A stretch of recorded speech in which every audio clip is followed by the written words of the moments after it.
I would have at some point, like I remember I would have been like, oh man, if the business can do $100,000, like rad. Well, not even just rad, but like there has to be a ton of money around. And there's not. No. It's cool to say that you did that. And then like at $1 million, I was like, oh, well then surely if 100 grand's not it, then at $1 million, like fuck, it's crazy. And it's not. No, because not. All it is, and especially with like the business model we run where we're never selling the same stuff. Yeah. It's not just like here's 8 brands a year and then just make more of it, which coffee kind of gets to work that way. Yeah.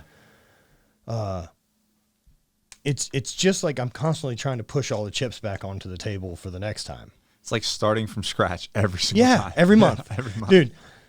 Oh, and as someone else who does the business that like, I don't know how your brain does it, man. Oh man. I love it. I love the creating side of it. And however, it still sucks. Like every first day of the month and you open up that Shopify and it's like $0. And you're because like, you haven't sick. done shit. Yeah. Every month. Do you ever, I'm interviewing you now. Do you ever like just go, I've got nothing? I've had it. It's been a long time. Okay. Because I think like anything else, you can sharpen that stick, and sharpen that system. And for that system for me is, what do I need to get inspired to come up with concepts? Because I mean, I've been a fan since we linked up. Yeah, since we linked up, right. And more so than just the brand, just like the journey of the brand and yourself. Well, yeah, because you and I have now known each other personally. Like, I mean, dude, when we went and did the Drift to Lifted thing, or I remember us both being at Gunner's place in L.A. Yeah, it was me, you, and Jeff. Yeah, and that was a weird trip. But you were trying to get anything to take. Yeah. Right. Yeah. And then it did. Yeah. And so, like, I mean, your YouTube's where now? 230. Just fucking crazy. Yeah. Because I'm still waiting for one of these goddamn things I put together for people to want to watch.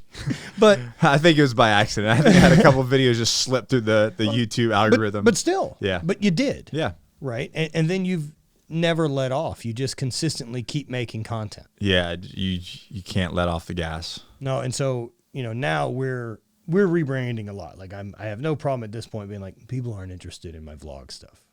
I can admit that as far as a big scale, right? Like, yeah, the big scale, and the same. I'm stoked to have a 40,000 channel. Yeah, the same thing goes for me though. You have to adjust, and I think a lot of that has to do with society.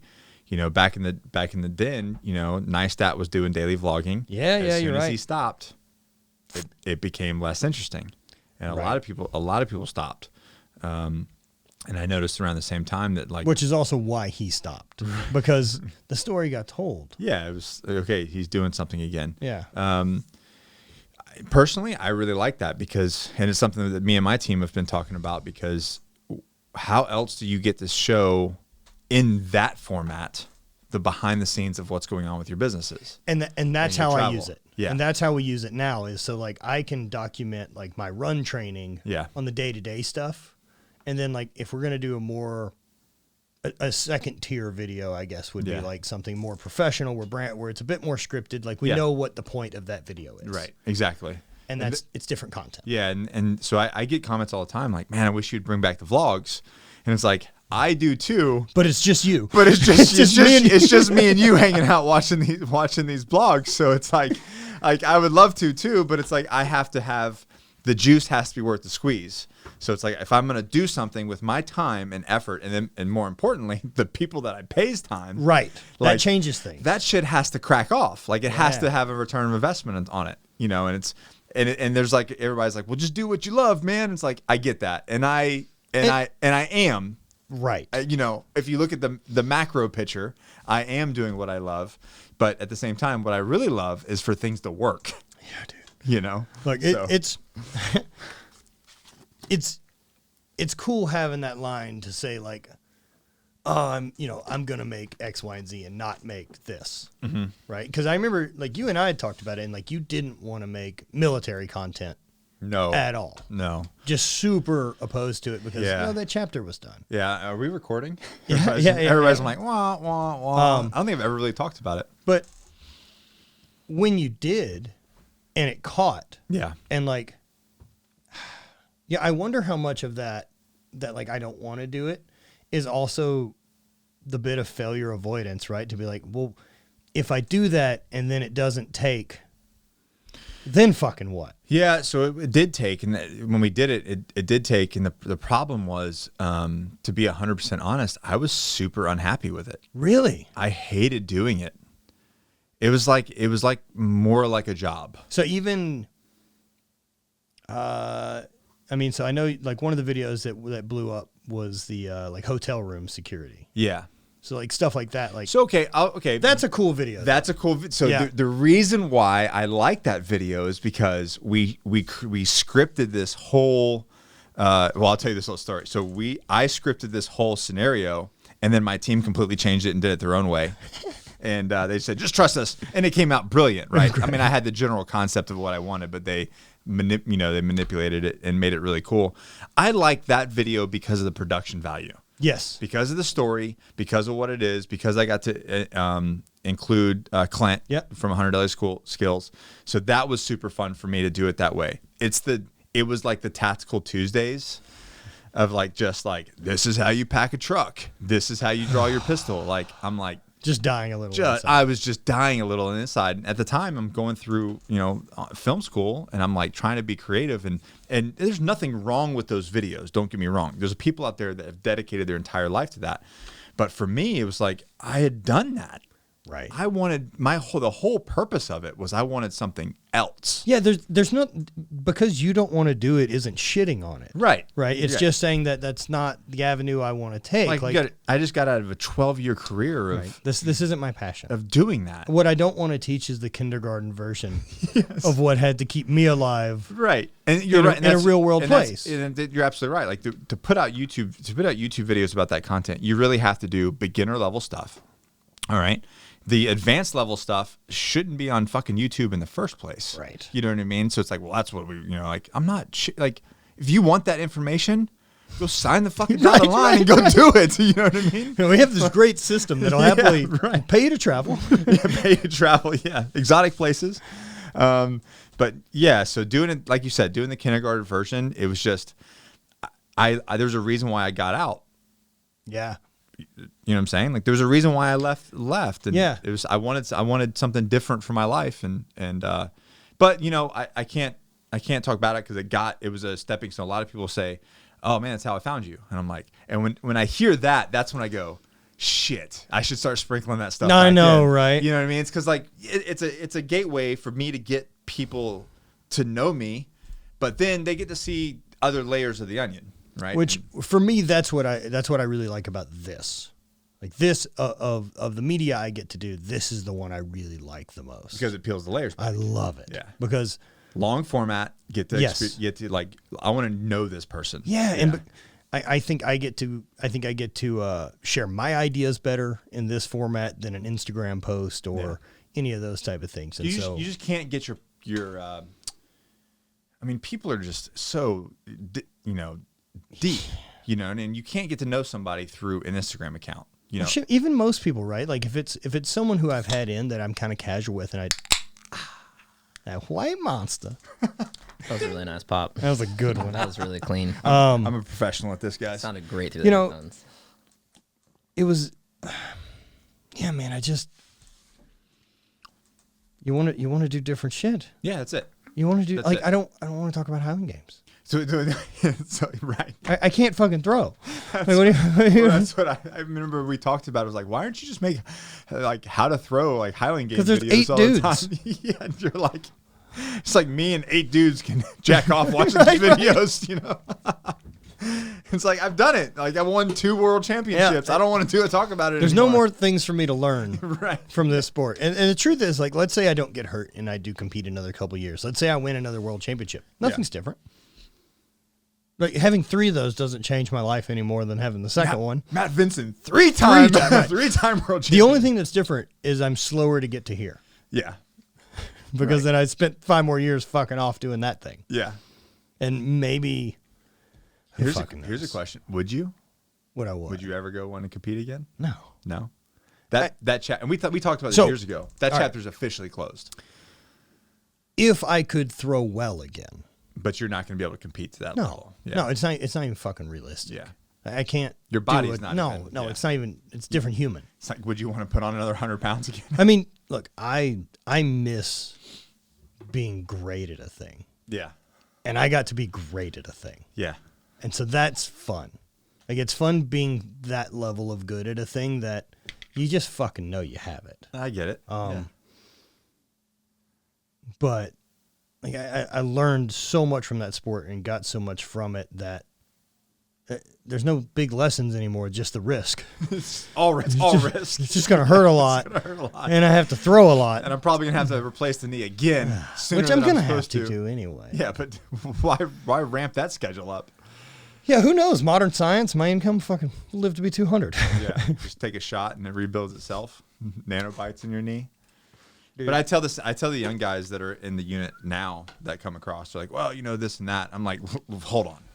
Like the young Raiders, the young recon guys, listen, this shit is going to end one day. So all that drama and the bullshit that you might be complaining about, listen, let that shit go and just enjoy all of it. Yeah. Because it's going to end and you're going to think back and be like, well, that was fucking cool. So instead of worrying about the stress and the drama of, and there's drama everywhere, right? There's drama in the military, to break it to everybody. Anytime you have human beings and personalities, you're going to have... You have human beings in a pecking order? Yeah. There's drama? No shit. Yeah, right.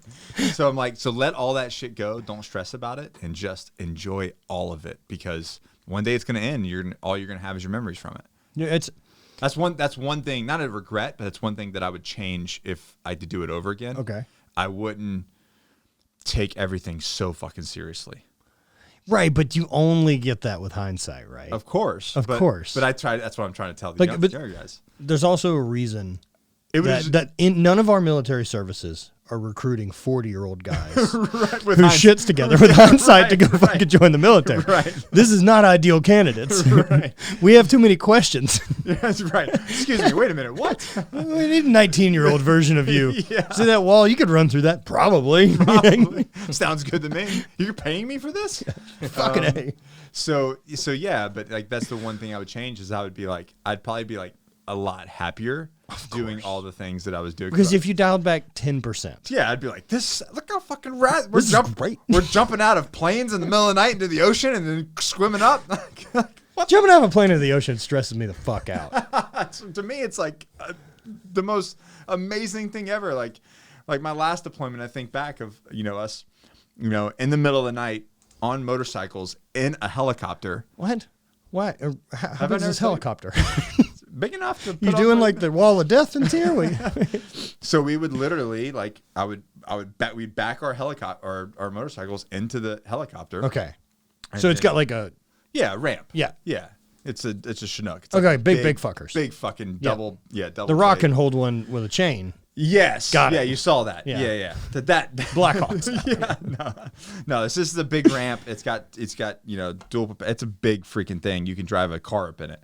Anyways, so we would back all of our things in there, back a side-by-side in there, a bunch of Afghanis, and then we would land in the middle of the night in some village and just drop the ramp and on nods and right off the back of a helicopter. Man, night vision goggles seems awesome. Yeah.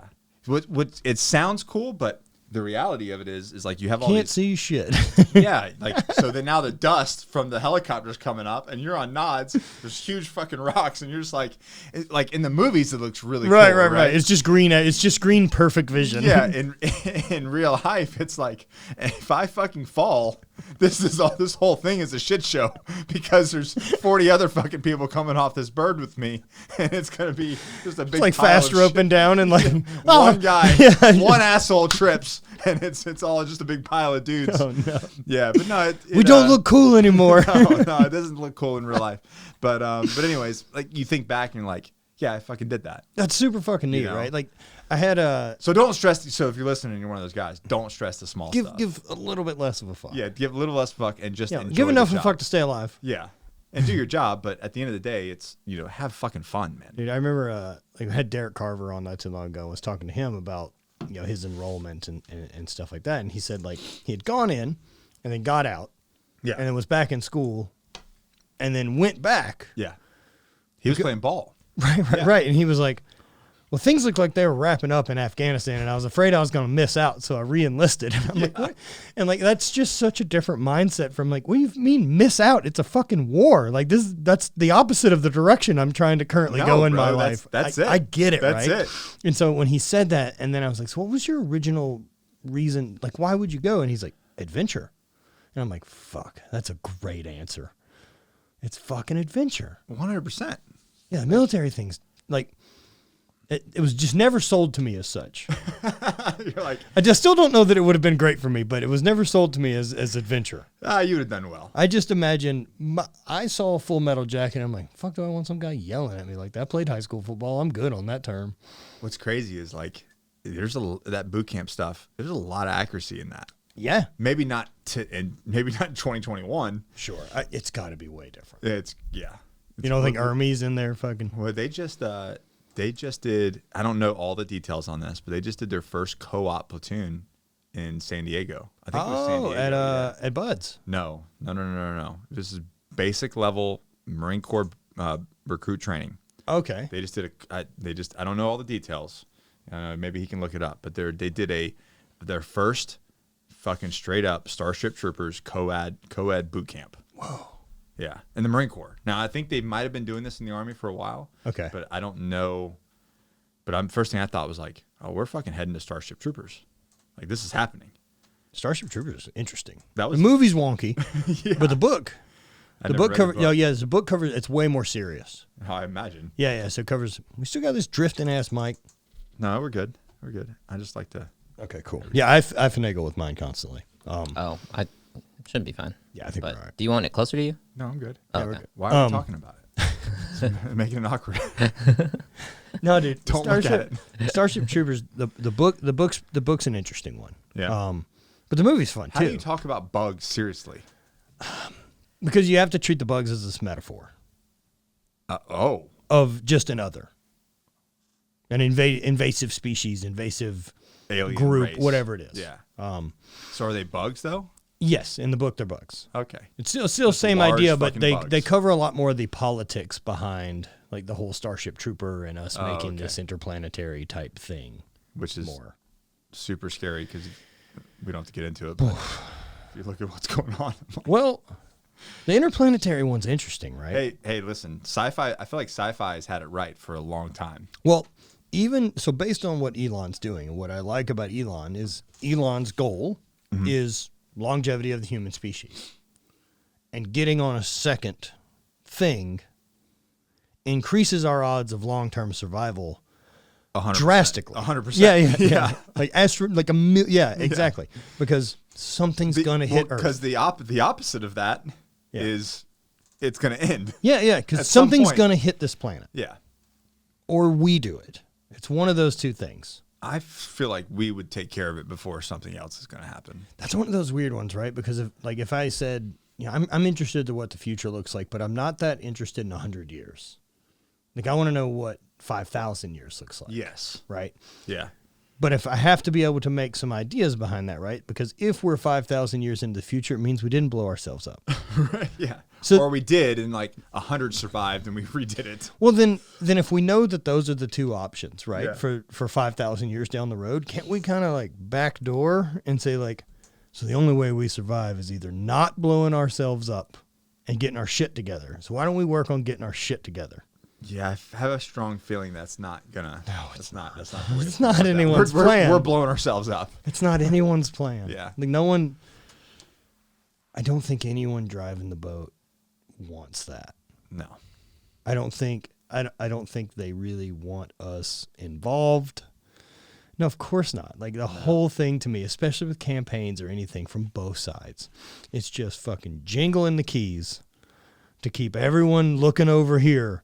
And there's part of me that feels that because I realize how much our government doesn't trust us to make responsible decisions. Yeah, absolutely. So I have to imagine what's happening is them like, all right, you guys worry about this issue. or whatever it is that's super important.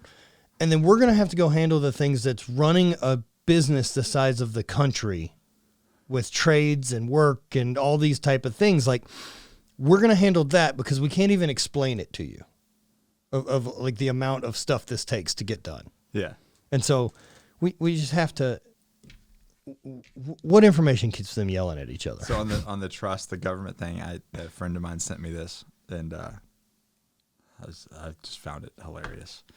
I considered selling my weapons back to the government. You know, the whole government buyback. Oh, yeah. You familiar with that? But after a background check and a thorough investigation into the buyer, I determined the buyer has a history of violence and is mentally unstable. Oh. Big risk to everyone around it. So hard pass on selling back. Man, I even, funny. And for me, especially the more I get to travel, especially big road trips. Yeah. Yeah, I love America. Oh, yeah. Our landscape and like road system and how national parks, it's incredible. And don't get this ever twisted. Like, this country is the best country in the world. And if you don't think so, you've been to a lot of places. Yeah. Right? I've been to a lot of places. I don't think anyone's got it all right. No, of course not. But I think there's some stuff we could fix. Sure. No place is perfect. Sure. But for us to fix some things, we have to admit some things aren't great. That's completely and fine. that's a problem people have. That's completely fine. But sure. It's like you're sitting in a place of land and opportunity. 100%. That there's, yes, there's systems and this last year's very hard to deal with. But listen, you can be an immigrant, come to this country, and make yourself filthy fucking rich. Yep.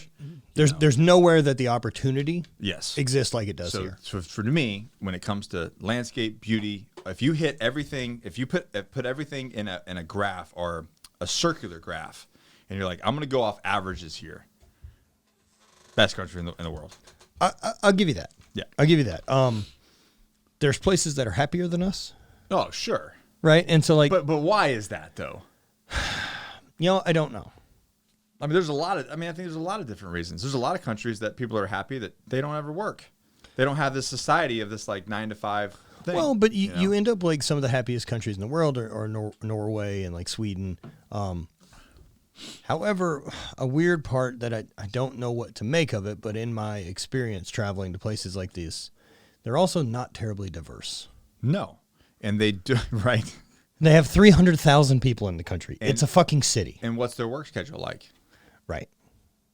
They work how much a day, how much a week, and then they're like, "Oh, we're gonna fuck off for the summer." Right. Not only that though, like all of my friends in Iceland have jobs. Mm-hmm. Like Hasey, right, who does a strength thing and competes and does all this other type of stuff. He also runs a construction company. Right. Like I don't have any of my friends who kind of do this thing as well, who are also having real jobs. Bob the Builder. Right. Yeah. He's a stonemason when he's not competing in the Highland Games. Right. Like the foreign guys I know all have that life. None of us did. Yeah. We were all working fucking bullshit jobs. Dan McKim's a sales rep for Soren X.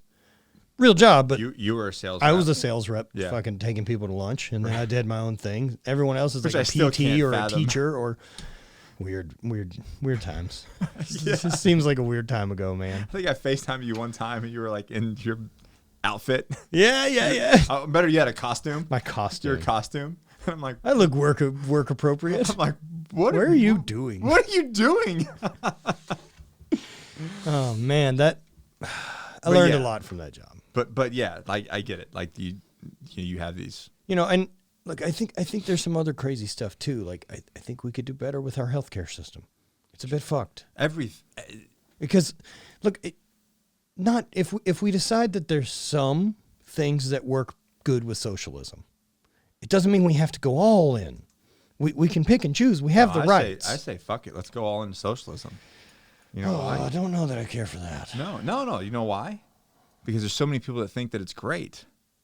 Let's fucking go all in. I don't want to be here for that. I know, but it's gonna fail. No, and then we'll go back to the normal way. Yeah, but the failure will be bad. Like it'll be really bad. I'm gonna go live somewhere else while everyone else sorts out their what will shit. Happen right? Is the true entrepreneurs will all be on the black market. Yeah, we'll just transition to black market shit. Of course we will. Yeah, we'll figure out something some underground business to run. People that are gonna work hard and have a skill that's valuable will figure out how to get paid for it. Are that's still gonna work hard and make money.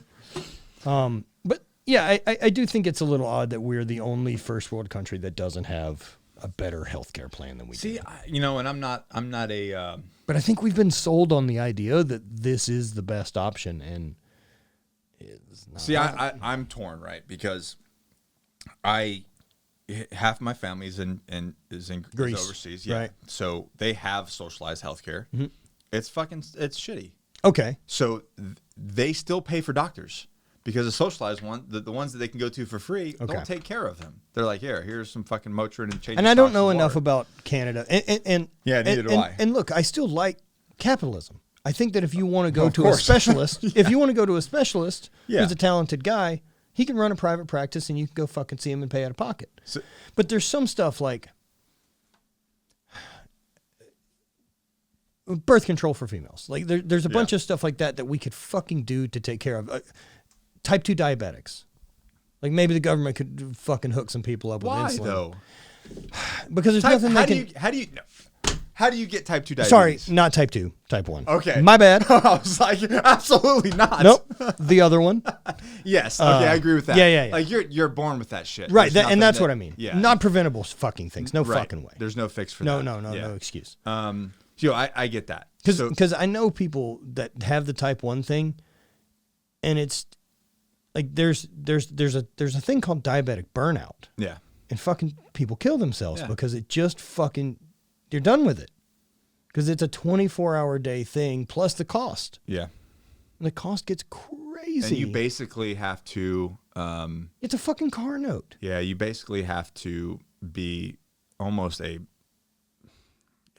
have to treat yourself as an athlete. You have to be in so good shape. You have to eat so right. Like that has to be your life. Have to. Like Adam. I don't know if you ever met him from Summer Strong. He's actually a strength coach for the military. He was in Germany for a long time. And Adam Dutch. Yeah. He's type 1. He's type 1. Okay. Yeah, he's type 1 so much he had the port in his stomach, and he's still fucking training. But he's like this. He's like, I have to do that. Like I do this because it regulates everything. It fucking keeps me healthy. Yep. But anyway, so my other thing is like, so I see what they deal with overseas with socialized healthcare, right? And I'm also a proud member, card carrying of the VA system. Yeah, that's true. So it's like every time somebody's you've earned it. Yeah. So everybody's like, we want socialized healthcare. I was like, we have it. Go to the VA. Check that out. Go talk to a veteran that uses the VA. It's all awful. It's fucking awful. But it took me. But is that a system problem or is that our government's problem? Okay. So hold on. We had this talk on lunch. Ready? So, the government doesn't have a P&L, correct? That's true. So, you know what I mean? They're in the business of spending treasury dollars. Yep. What do you think socialized healthcare is? They're not going to have to sure, they have a budget. Yeah, sure. But at the end of the day, they just fucking spend. It's interesting. It's not a hospital or some doctor's office where he has to budget the books. No, right. You know what I'm saying? Like socialized healthcare. Yeah, Uncle Sam just keeps printing more. They just keep printing we need more money. So now you're getting into a situation where it's like so that's the problem with the VA is there's no checks and balances. They don't have to budget there's no bottom line for how many people they see or how they take care of or how much money they spend or don't spend. See, all of those things would lead me to believe that it's pretty opulent. No. The problem is... It doesn't look like some Russian oligarch's hospital just covered in gold medallions. No, the reason why is because you get this individual who... Now, don't get me wrong. There are some good people out there that care and that work. In every system. But for the most part, these people get paid whether they treat you poorly or well. Or just get you through the door. And majority of the people are there as a GS position, and you can't for those of you that don't know about government positions, you basically can't get fired as long as you show up. You just keep showing up. Are you breathing? Sick. Yeah. So you're in. To give you an example, it took me when I got out. I requested to see a neuro, It took me 6 years to see a neuro. 6 years. 6 years. Now that's just me, who has like you know my story. And this is concussions and yeah, TBI type of stuff. And it was like headaches, and I need to see a neuro, and they just they're like, well, no, we're just going to give you this medication. Take this every day, and I wrote it in the book. And there was a situation where they gave me this medication, and it mixed with another one. And the same doctor gave me both medications. Okay. And I went into respiratory arrest one night. Oh, fuck. Yeah. And I was like full-blown panic attack because I was going to respiratory. I could feel myself going into respiratory arrest. And I was like. So just describe what we're dealing with. Okay. So basically my breathing was slowing down as I'm on Ambien, so I'm falling asleep. Oh, shit. I'm on this other med for some sort of something. I forgot. I guess to calm me down or something, but it was a bad reaction. You shouldn't be taken together. So it basically slowed my breathing down. There was another Raider who actually probably 2 months prior to that had actually died for the same situation. He just basically died in his sleep. Well, and that's what happens with like alcohol and Ambien. Exactly. Like, right? Yeah. So you're basically just stop breathing. So I could feel myself like not being able to breathe while I'm falling asleep. Oh no. And then I'm starting to panic. So my heart's racing. So except your breathing is still slow. Yeah, but so I'm like literally like when you feel like you have cannonballs in your eyes, like you're falling asleep, like you're going out, like this is happening. Yeah, you're not talking your way out of it. Yeah, you're going out, and but I could feel I was like I can't. Oh no, I can't breathe. Right. And luckily enough, Allie was there and set me up, and like I think she went and got coffee and like made coffee, and I was like drinking like cold coffee and trying to keep me awake. Yeah. Like, so that I wouldn't fall asleep and stop breathing. Anyway, so survived the night. Fucking horrible experience. Just until the meds wore off. Just till the meds wore off. Pretty much up most of the night until I could until my breathing kind of. It's one of those things, right? Like, so you don't ever know had you have fallen asleep, had you just struggled to breathe and been fine, but at the same time, like, fuck, man. Well, so this is kind of, it was during that time when it happened, a bunch of veterans died from a mixed cocktail of VA meds. Are they trying to cut the bottom line? Like, I mean, I don't know. But anyway, so I went to the doc. Yeah, right. I went to the doctor and told him what happened, and she kind of like went, huh, well, that's not supposed to happen. I guess we won't do that again. I was like, guess we won't do that again. That's your fucking response. So anyways, so like with all that said, not a big fan of socializing. Not a big fan of okay, fair enough. So, but I mean, like that's obviously, is there a perfect world system? I don't know. I mean, have you had a Canadian on? You'd get Derico down here, and I could get some Canadians to talk about healthcare up there. Yeah, and I know it's got its flaws too, and I think everywhere does. But of all people, like he's proud to be Canadian, but he sure does fucking love being down here. Sure, it seems like the opportunity living in America seems great. Right. Yeah, all the Canadians I know are killing it living in the U.S. U.S. Right. Yeah, so Hayden and Jordan Shallow and like so all these maybe it's not that great, but I don't.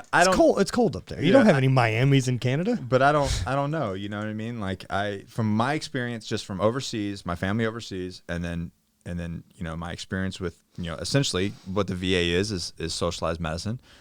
It sucks. It sucks. You get what you pay for. Yeah. And unfortunately, there are people out there that can't pay for things, and they should be, we should take care of them. And, and I don't mean that as like we have to take care of them, but if here's the issue. If they're doing their part to lift themselves up. Yep. Okay, then like why not give somebody? Well, but that's why the socialized stuff that I've seen in Iceland, since those are the guys I know the most, that it works, right? Because they have a 2% unemployment rate, and everyone's in. Say everybody's working. Everyone's putting in. I think they have one of the lowest unemployment in the world, right? Well, there's also not a lot of them, and there's shit to get done. We live on an island. Yeah, but still, like the fact that you can employ almost every single person, and then that 2%. Who is that 2%? Right, and then universities free. Fucking 90 years old. Like that would be something that I could be okay with socialism. Like I think what our collegiate system has turned into with as big a business as it is a little fucked. Well, I mean, education. I mean, you can get into the education talk. But it's because we don't value education. Right. We value. I'm not sure what part we value because it isn't really the sheet of paper anymore. No, I think I think that at the end of the day, it's a money grab. It's a system to get people's money. And now what? You put people in debt for X amount of years to go to school. Like, and luckily for me, I got paid to go to school. Right. So you went back and did the film school thing. Oh yeah. Did you finish the film school? I've got a master's degree. Okay. Fucking A. Damn. Yeah. So the guy that says education is not important also has Sure. I couldn't get out of college fucking fast enough. I have a general studies degree. It's basically in crayon on a sheet like some fucking Denny's placeholder. Matt, what'd you do in school? I picked shit up and put it down. Threw some things. It was not for me. Yeah. I didn't care for this system of learning. So no, I actually had to go to college in 1999. To get into the Marine Corps because I was a 2-time felon. I was a high school dropout. Gang-related charges. It was a shit show. You're just fucking stuff up. No, I was just fucking stuff up. Stealing cars? Yeah, all kinds of. What's the most fun you had? Most fun I had. Most fun, stupid thing you can't do ever again. Oh, man. For that time? Yeah. Probably running from cops. Running like in a car? No. Okay, so just on foot. Yeah. Man, I think a high-speed fucking pursuit. No, it was like gnarly, straight up jumping over fences, Whoa. like backyard, like stuff you see in the movies. Like, did you make it? No. But it was really cool when it was happening. How long did this run go on? Maybe 20 minutes in a neighborhood. 20 minutes is so long to run. You think you were fucking really getting after it for 20? Like, you think if there was someone who was like, felt like 20 clock. minutes. It felt like 20 45 seconds. Yeah, no, it was longer than 45 seconds because it was like several blocks in the back beach of Panama City. Oh, but man. No, in Panama City, too. Panama City, yeah. So I had a very colorful background as a little punk criminal. And so I was like, I got a great idea. I'm going to join the Marine Corps. So when did that shift happen mentally to go from? So this is funny. I by the time I was 13 years old, I was like straight and sober and like had cleaned up my life. And the biggest thing that happened was I got arrested. The second time I got arrested, juvie was full. So they had to take me to county where the grown men were. All right. And I distinctly remember like going, oh, I've made a mistake. This is not where I want to be. Like this is not I don't want to be here. I'm good. So juvie, that kind of thing. Like whatever. I've never had handcuffs put on me. Like I've never gotten in trouble. Oh, right. You've never been caught. Yes. Yeah. Now with that said, like I wasn't doing any of those things. So like I absolutely should have a DUI. Yeah. Like fucking, there's no one who went to college in Louisiana shouldn't. Mm-hmm. They should fucking issue them as soon as you register. We just mosey them through. Okay. It's a little loose. Yeah. But no, that turn was I cleaned up my by 13 I was kind of cleaned up and started working and went back to school and was like trying to catch up in school because I was behind. So I went to what was that school? Remember Gangster Paradise? Yeah.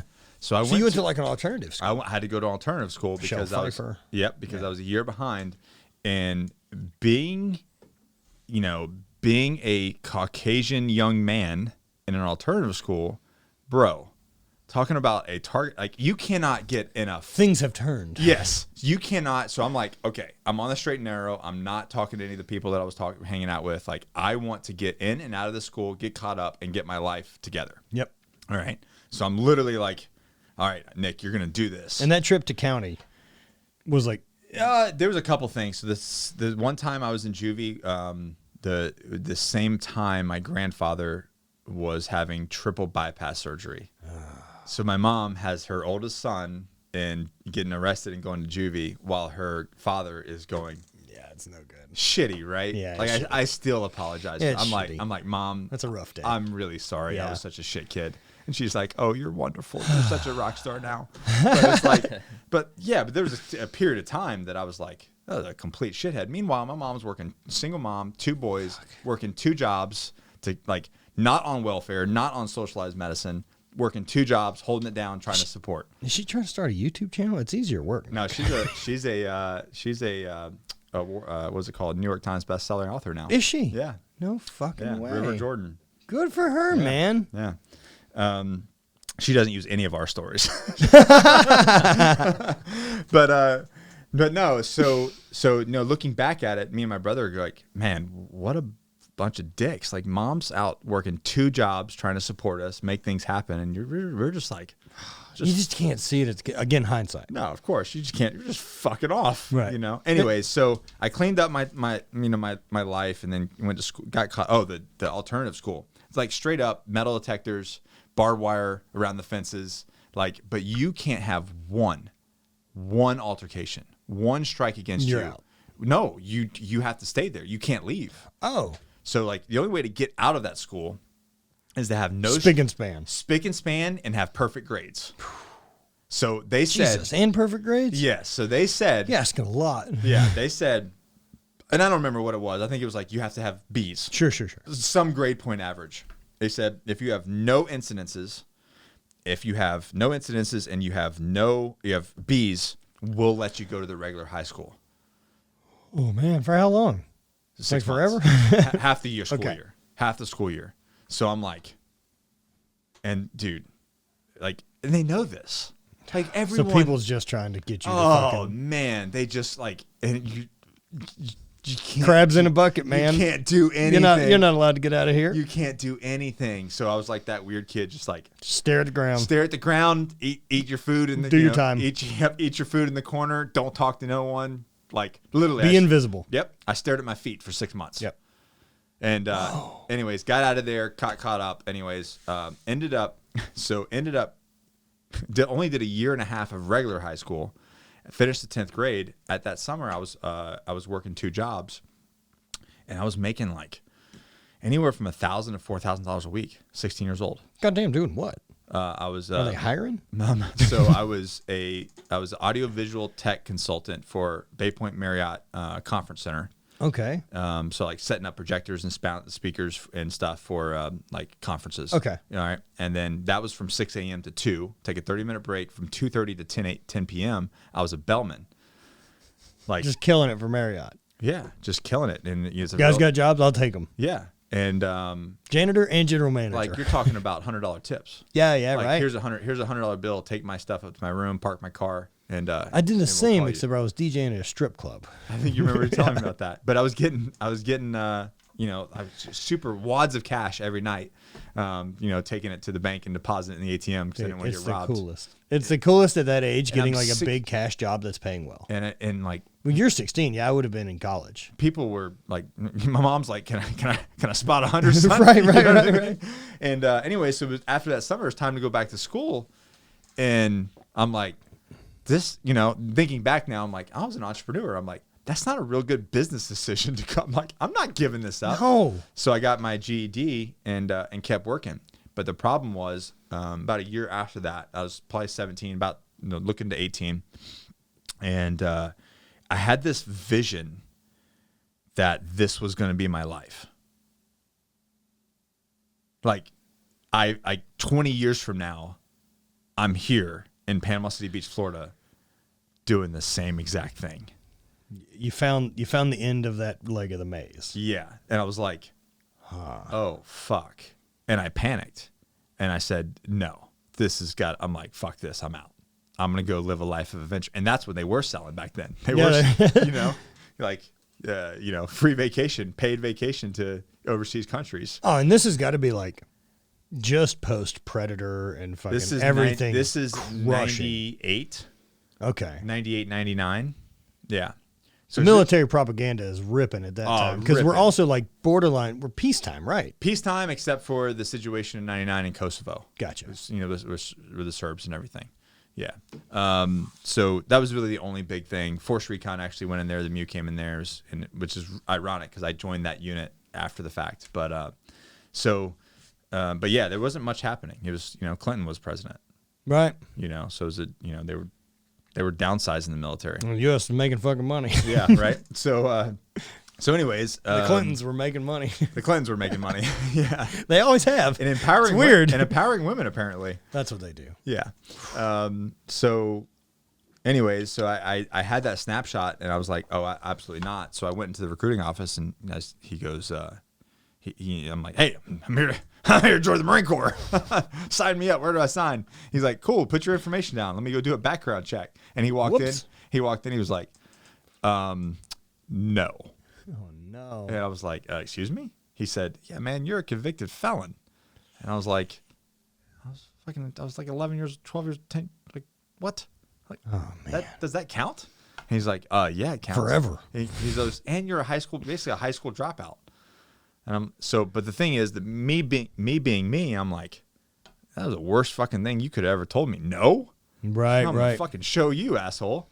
And then, well, almost 2 years later, I did. I ended up had to do a bunch of interviews, got over 100 letters of recommendation, had to go to college. So that's the reason why I started college, because if you go to college, it supersedes the high school bit. It's like now you're a college student. Okay, so it's not like, did you ever do GED, or you would have had to? I did my GED. Yeah, so you would have had to get in college, right? Yeah, so I did. I had already had that. So okay. I got that, and then he's like, well. So he learned real quickly that no was not perfect. You know, we have the motivational tool now. Yeah, he's like, okay, this kid's not going away. You know what I mean? Yep. Like, he's going to keep bothering me. So we have to come up with a solution. May as well put him over there. Yeah. So anyways, so I started the process, and I got denied a bunch. Went to MEPS, which is like the military interest processing thing or whatever it is. Failed their test a bunch. Not smart during those times, and. He's like, well, you have to get above a 50. And dude, so thinking about that real quick, right? Mm-hmm. Like saying that, because I feel that way about myself too. Like, not smart at those times. Mm-hmm. Now, I don't know that I think I was dumb. No. As much as I was trying to had more money than everybody else at the time. Right, but also like the way that I learn is not the standard protocol. I also think that it was. I think guys at that age are just wired differently. Men specifically at that age were just wired differently. Because like I'm like a DC student, hardly passing in high school, and then all of a sudden, like hate it, leave at the 10th grade, can't pass nothing for basic, book smarts or whatever. Then I go to college, and I get a 3.6 on my undergrad, and I got a 3.8 in grad school. Right. Explain that. Man, I think it's just our education system. Again, it's not built on education. Right. It's built on test passing and memorization. Exactly. And I don't learn that way. No, I learned this. Yeah, by doing. I need conversation, I need doing, and I need fuck-ups. Yeah. Because I can listen to those. And that's what my program was later in life. Right. And it was something it was important to me. Learning, I don't even know, like, how to take a cat apart in high school. I didn't give a shit. I cared about was the surf up on the beach. Yeah. What's happening at the Waffle House? So they got those 2-for-1 pancakes. Also at that age, have you met women? Yeah, because they're way more interesting than any of this than dissecting a frog. So I ended up, I started college in '99. And then in fact, we should probably just look at the kids that made A's in like high school and be more question them. Where are they at? Fuck's up with you? Yeah, I thought that's actually something that I really recently had a kind of in-depth thought about was like kids, like the kids that were getting straight A's and stuff, like they're probably doing fine, but they're probably working pretty normal jobs. But it's the kids that were supposedly dumb, but because they were fucking bored and they didn't want to do it, and how they're doing now, and how they're doing now. And like one of the guys I know, like. He did like fine in school, but he was a really smart guy. Now he has his own business and stuff. Like he has his own gym and he's doing all that and it's doing super well. But like in high school and stuff, you would consider him not an intelligent kid or something like that because he was just fucking bored as shit. I don't think you can talk about me like that. He didn't want to I'm here. But yeah, that was something I had recently thought about. So it's really interesting. I would love to know what everyone is doing. Every once in a while, like there's a couple kids I went to high school with. Like one's this kid, like Whitney Bellows. Okay. Damn, we're name dropping. Fuck it. This kid, Whitney Bellows, was like the 34 on the ACT, giant SAT score. I don't even know what that means. Like just He's as smart as a fucking human can be. Okay, got it. At that age. Got it. Turbo nerd. Okay. But bright. Okay. And like every once in a while, I'll be like, fuck, I wonder if he's on Instagram. And just try to find him because I just want to catch a glimpse at like what's his reality now. Have like, you found it? No. Nothing? No, and like there's a handful of people like I'll remember from high school and be like, fuck, I'd love to know how they're doing, but I'm not interested in talking to them. I just want to watch. What bubble do they live in? Yeah. And like, how are things going? Because like you were pretty much someone who I knew was going to be a doctor or someone smart and important. And I would love to know that you are. And I think that I think it just doesn't it doesn't matter. All that stuff doesn't matter. And in general, like you said, like school, the way that they learn now, the internet fucked everything up. The internet changed everything. We had too much access to information. Yeah, and so like the way kids learn now and the way people can learn, like, oh, I have that information. Yeah, if I want to be a rocket scientist, I can dedicate the next year of my life and become a rocket scientist. Now, granted, I don't have a piece of paper to say, but I guarantee if that's what I want to do, I will have the information in my brain. And also, if you can, and now you can get good enough at it and put out the right amount of content and talk to the right people that you don't need the piece of paper. No, and they will hire you because you have. Because you know it. You know it. Because they don't give a shit about the piece of paper. No, they want the information. No, I've never like my degree. Like no one's ever background checked it. But then again, I have a general, so it's not like I was applying for fucking anything. They're like, we'll believe you. Let me see those transcripts. Yeah, right. Yeah. Need to see that 3.0 I made in general studies. Real proud of that. Yeah. But I think the whole system has changed to where now you look at the way the system is set up. Everything else around it has changed, but our education system is the exact same for how many decades? Yeah. No, and that's something that at least through this last year with everything that we've seen, whether that's the defund the police or any of the other type of big movements, that kind of the way I feel about it is you don't get both. Yeah. Either let's admit that we don't give a shit as a society about police officers and teachers, or we do, and we pay those people as a valued member. Agreed. Because they're important, and then quality professionals with talent go to those jobs because they pay well. And that's how that works. And I think you have to listen to those people and change the way the system works. Of course you do. Yeah. Yeah, you have to, because we're getting talented people that are going into those professions, we now have to listen to them. Right. Like the system has, the way people learn, it can be so much. I mean, like I can take one of my kids. So my new son, the one I just had, will never see the inside of a classroom. Never. He will never. You'll homeschool the whole way through. He will be tutored and homeschooled the whole way through. Now, granted, I've worked to have the ability to create that. You know what I mean? Yeah, fucking A. Not everybody does. But at the end of the day, they have the opportunity. They have the opportunity. That's true. Thank you for that. Yeah. That's a good backup. Thanks, man. Yeah. They have the opportunity to do it. They do have the opportunity. And it's just a matter of how much risk you're willing to stomach. Yeah. And being broke for a while. Yeah. Just a little bit of suffering, but you get there. Well, a whole lot of suffering, but you get there. Anyways, he'll never see the inside of a classroom because what he can learn for what they teach for 8 hours of being in school, standing in line, sitting in his freaking desk. I mean, the fact, like, I love what Kelly did for his school. Yeah. Like, that to me, that's how you make a change. Like, you know what? This is fucking broken, and I'm just going to fix it. For what he did, one classroom, and then did the whole school, yeah. He started with one. Just his kids' classroom. Just his kids' classroom. I'll pay for a desk. Yeah.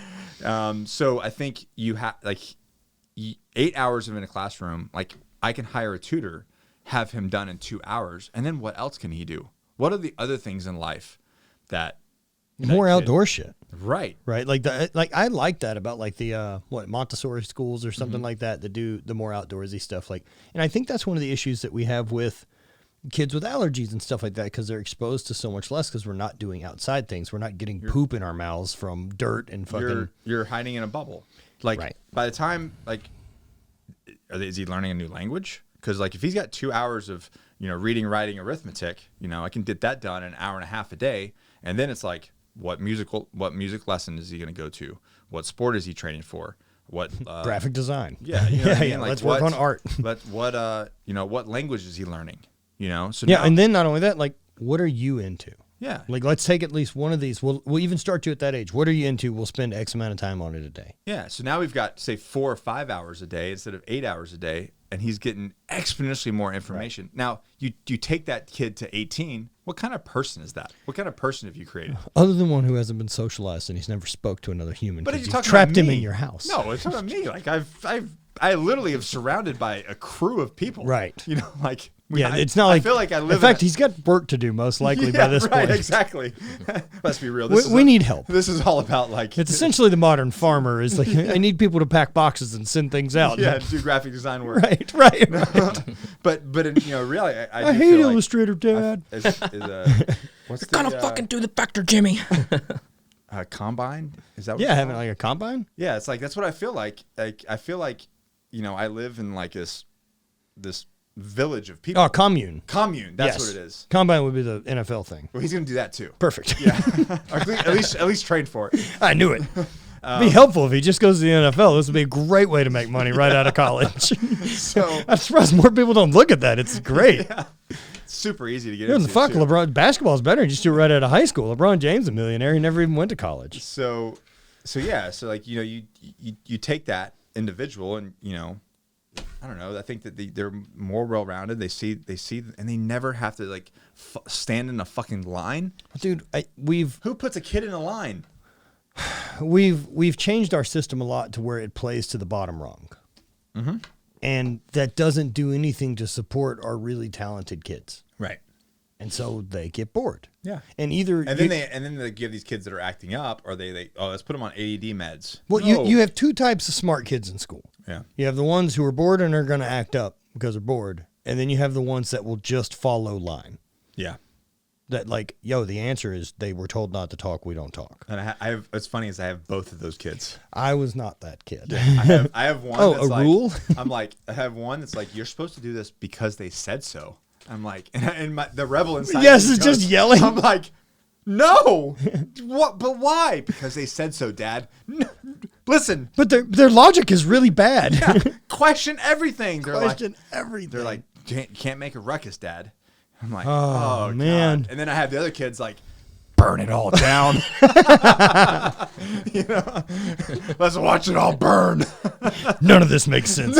Fuck it. Fuck it all. I'm lighting the whole school on fire. So, anytime like they hear you sigh, you just hear a lighter go off. It's like Jesus. Yeah. Oh man. So it's funny the contrast that you get, but nonetheless, I don't. Dimitri. No, our education system's really weird, right? And like I think because my mom's been a teacher forever. And like, so what's her take on it all? She's taught mostly elementary school forever. So kindergarten through like 5th grade. So but that's the age that's like you have two people. It's like we'll sit there, or the guy that's like shaking at the desk, like right. And my mom is a teacher. Yeah. Right. Like I don't believe that there's a better profession she could have chose. Fuck man, it'd be cool if they paid him. Because what is it like 20,000 or something? 20-something thousand. She's got her master's and has done it she's already retired and came back. Oh, okay. But like a starting person, you get out of school, you're in your 20s. Dude, I don't think it's 30 grand. No, I think it's like mid 20s, right? Right. 24,000. Let's saying around 33,000 per year is average. That's just the first thing I see. So that's $2,000 a month. Yeah, take home. But that's probably, I would guess that's average because if you're putting people in that's like been 10 years or over. I'm okay, so like even let's call it 30. Yeah. Right? Like garbage. But not only that, like so where's the ceiling on this? I know going into my job at 22 that the ceiling on my income's about 45 grand. And these are the people that have the most time with the future of our country. Let's admit we either don't care about teachers and education or your kids or fucking pay for it. No, and you admit that you don't care about the kids. No, because it's daycare. Yeah, that's what. Let's just admit that it's fucking daycare, and we'll try to get some things done while they're there. Yeah. At least we can say like, look at these standardized tests they passed. These are very valuable. Lord knows how many times in the last fucking 7 years that I've had my own business and doing these things that someone's run in and been like, I need the Pythagorean theorem fucking stat. It's fucking never been useful. Dude. Someone could have helped me with like maybe. Was that 11th grade? Because taxes or write-offs or fucking. You know what I wish they would teach? Credit. Oh, like how to have good credit. Yeah. Like see, what credit is. And like, I fucked mine up when I had the bike shop. I know. Oh, God. Did you crush yours too at some point? Oh, I filed for bankruptcy. Oh, okay. Yeah. Oh, yeah, man. I got really close. I definitely had conversations about it. I filed for bankruptcy. Yeah. And so was it 7 years? It basically. It's on your record for 7 years, but it was. I got it all wrapped up, and I worked really hard. Dude, there's no way you didn't. I closed it out in 3. Whoa. Yeah. Paid everything back off. No. No. It was. Okay, so how does that work? I guess I'm not that familiar because I didn't have to actually file. So mine was I have never publicly. This is a drop on the. No, man. But it's learning, right? Yeah, like I've never talked about this publicly. So business was cracking off. And I can't go into the complete details because no worries. It involves a divorce and things like that. Sure. And anyways, nonetheless, there was some debt, right? And so here I am starting my business. Like I'm starting a business, and the business is like it's starting to things are starting to happen, right? And here I am, like, holy shit, I've got to file bankruptcy. That's not a good move. This is horrible. Like, this, you can't file one and it not affect the other part. So, but nonetheless, it was the right. I was like, you know what, this has got to happen. So, very humbling experience, right? Fuck, I bet, dude. Very humbling experience. But honestly, one of the best things that I've ever done. And anyways, I got left with some things. Took care of it. Got a lawyer, filed it, and made payments and to the thing and got the whatever the court amounted thing paid off. It crushes your credit. Absolutely, like you're done. You're like you can't get done. anything. You can't get anything. Like not really anything. So like you need to have, if you're gonna do it, you basically have, like, you can't get an apartment. Like it gets tricky, right? It gets really tricky. So here's the thing though, is like, because I had my kids, my house and everything, like I had to, they were able to like waive certain things. Right.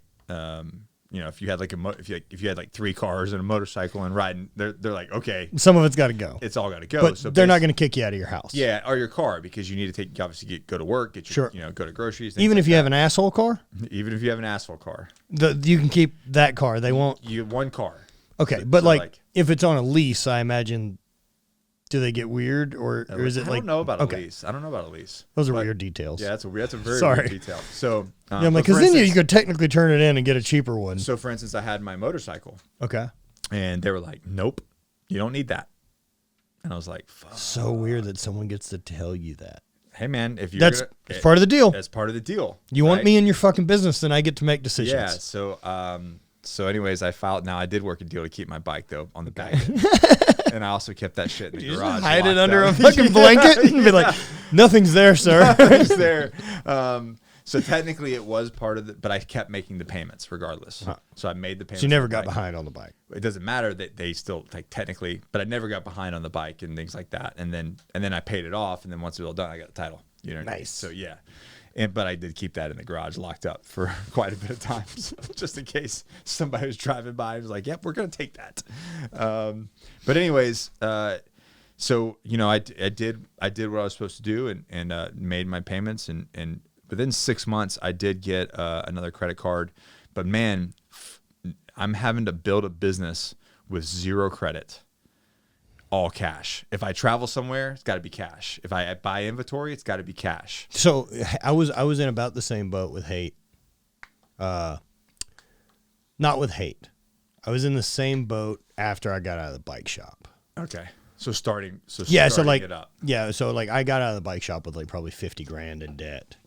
Ouch. And didn't have a great way to pay for that when I'm 24. Right. Or 25. And then I got a job that's paying $26,000 a year.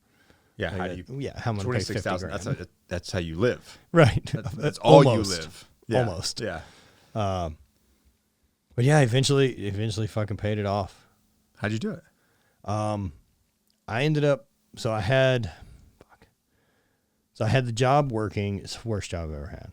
was so I talk. That's my ego moment. Ego check was I had the bike shop thing, and the bike shop's not doing well. Yeah, it's not making any money, but I'm an entrepreneur. Right, I have a business, like it's fucking cool. Yeah, and then like at some point, it's just not making any fucking money. Like we did like $125,000 gross sales with a brick and mortar.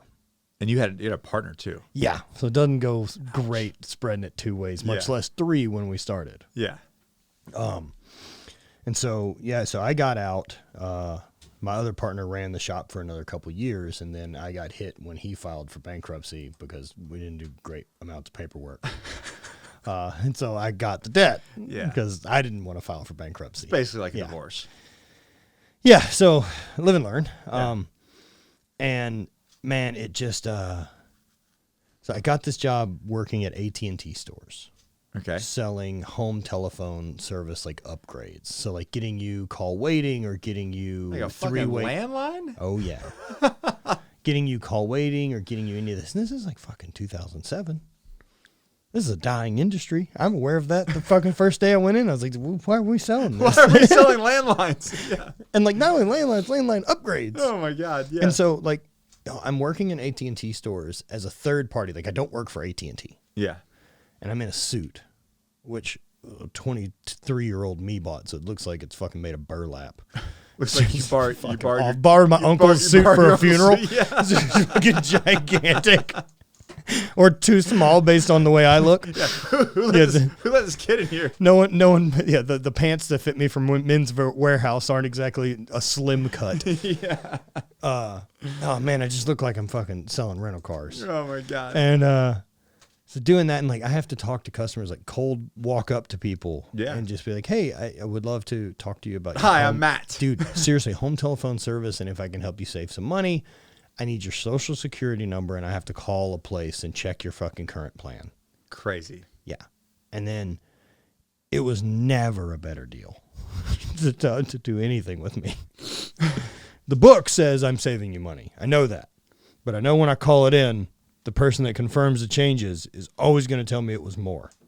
How did you do this job? Yeah, I always just told him, I was like, look, if it's not what I said, just cancel it. Yeah. Because I'd already gotten my commission by the point they could call and cancel it. I don't give a fuck. Oh, so you got paid. Yeah, so like they rotated us out of stores, so like the same people couldn't come back and bitch. Yeah. And like, the whole thing was sketchy. And what I ended up, I made good money at it. I was making, $1,200 or $1,300 a week. So you were just chipping away at that $50K for years. How long did it take you to do it? 5 years. 5 years. Yeah. Isn't that crazy now? Like you look back and you're just like, still, I'd be bummed. But fucking yeah, for 5 years, dude. So I did that, and I worked at the strip club again. Fuck. So I did both of those jobs together. So I worked at the strip club at night making cash. Opportunity. Look, man, what am I gonna do? Get rid of my house? Right. So I just didn't sleep. Yes. Right. And then I got a job in the oil and gas industry. It was like my first real job. That was good money. It was like $30,000. It wasn't great. Yeah. But it got me a foot in the door to that industry. And then that job 2 years later, I was making 50 at another company. And then that turned into 60 somewhere else. And the next company that hired me had no idea what I was making and made a ridiculous offer to me. Oh, that's the one you got fired from. Yeah. Those are the people that eventually fired me. Yeah, that was hard. I remember saying, like, I'm like, you ever going to quit this? And you're like, I can't. I pay too much. It's like, well, dude. Like, so I'm making like 55 or 60 at the current job I'm working, right? And so like these people are recruiting me to come work for them. Yeah. And the guy I'm talking to, he's like, we have a pretty good idea of what you're current making. So, we want to make you a competitive offer. We'd like to offer you like $125 a year and a guaranteed $25,000 bonus. Yeah, I'm trying to just be like, seems like it could work. Like I'm fucking panicked. I mean, like I want to know. I want to be on the inside of your brain. I'm so panicked because this number he has fucking said is so unrealistic to any amount of money I could ever fucking be paid. Yeah. And until I got my first check, I was never comfortable that this was going to work out. This is real thing. No fucking way.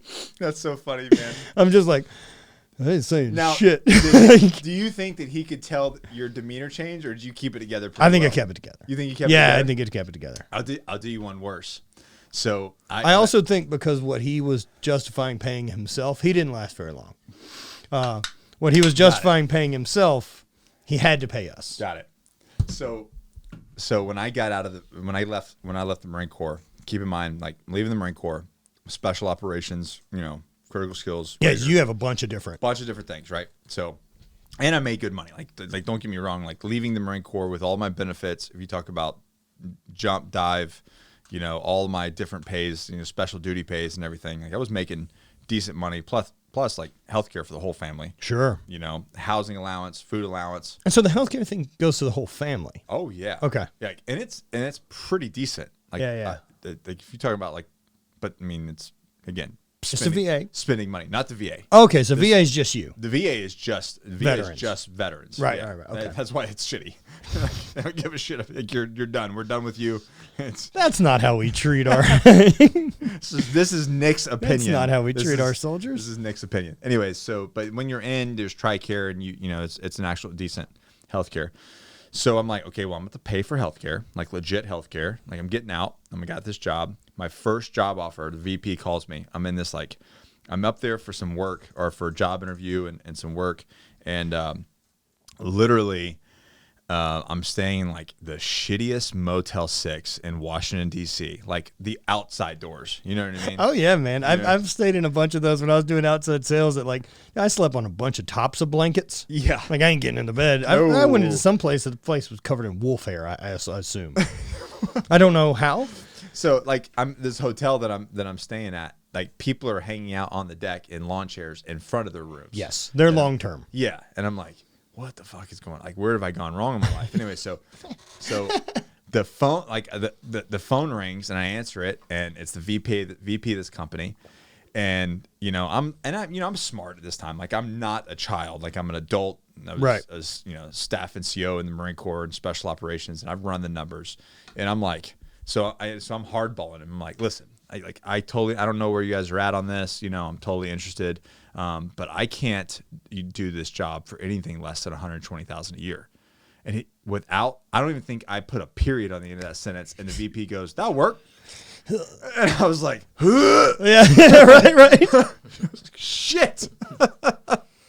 Man, and so one of the big things too, like, when you first, and Brant, we talked about this a little bit, right? Just because, Brant's 25, like, he's just coming into this that time. His shit's way more together than I was doing at 25. I feel like it's because of the people I'm around. I'm around, well, you and Bonnie, just older people with more life experience. 100%. I definitely feel like mindset shift wise, and, like, kind of getting my shit together, and then especially having met other people in your universe. Like, I'm like, fuck, man. Like, I realize I'm not behind, but I also feel behind still. And I was like, you're the same. I'm almost 40 and I feel behind. Yeah, so. same. Yeah, and I'm constantly. Just like, and I'm like, shit. Like, I haven't done anything.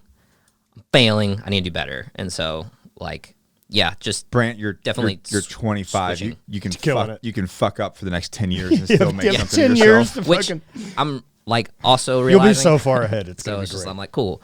But I'm like, all right, I'm doing a little bit. I'm like, I can be a little easier on myself. Like, I'm doing pretty good. So no, yeah. I'd say you're doing pretty good. Right, but, like, what we talked about was, like, there's a certain moment of what can be financial freedom if you're not living like an asshole. And that's a huge thing. I think one of the big studies, right, is like when you as a household can make about 85 grand. Mm-hmm.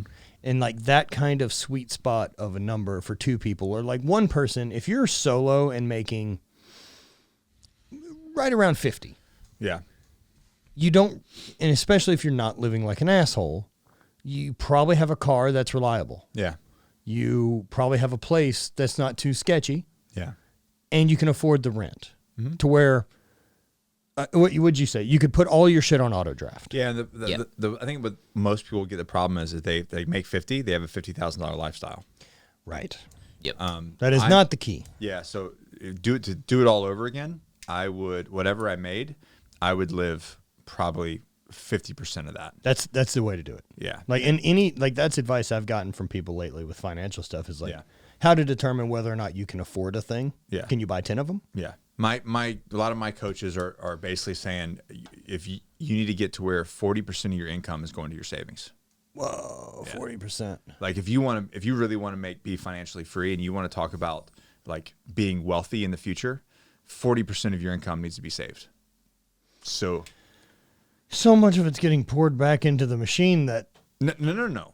40% of your income. Again, I will constantly pour it back into the machine. Yeah, but at some point, you have to pay yourself what you're worth. Yeah, no, right. Like, don't get me wrong. I get a salary from HVIII and stuff like that. So that salary. Yeah, but like, if I want to, I don't know, expand to this. Yeah.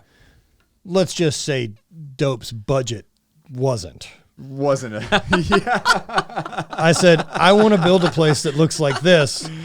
And then I've just continued to shovel fucking money into the furnace.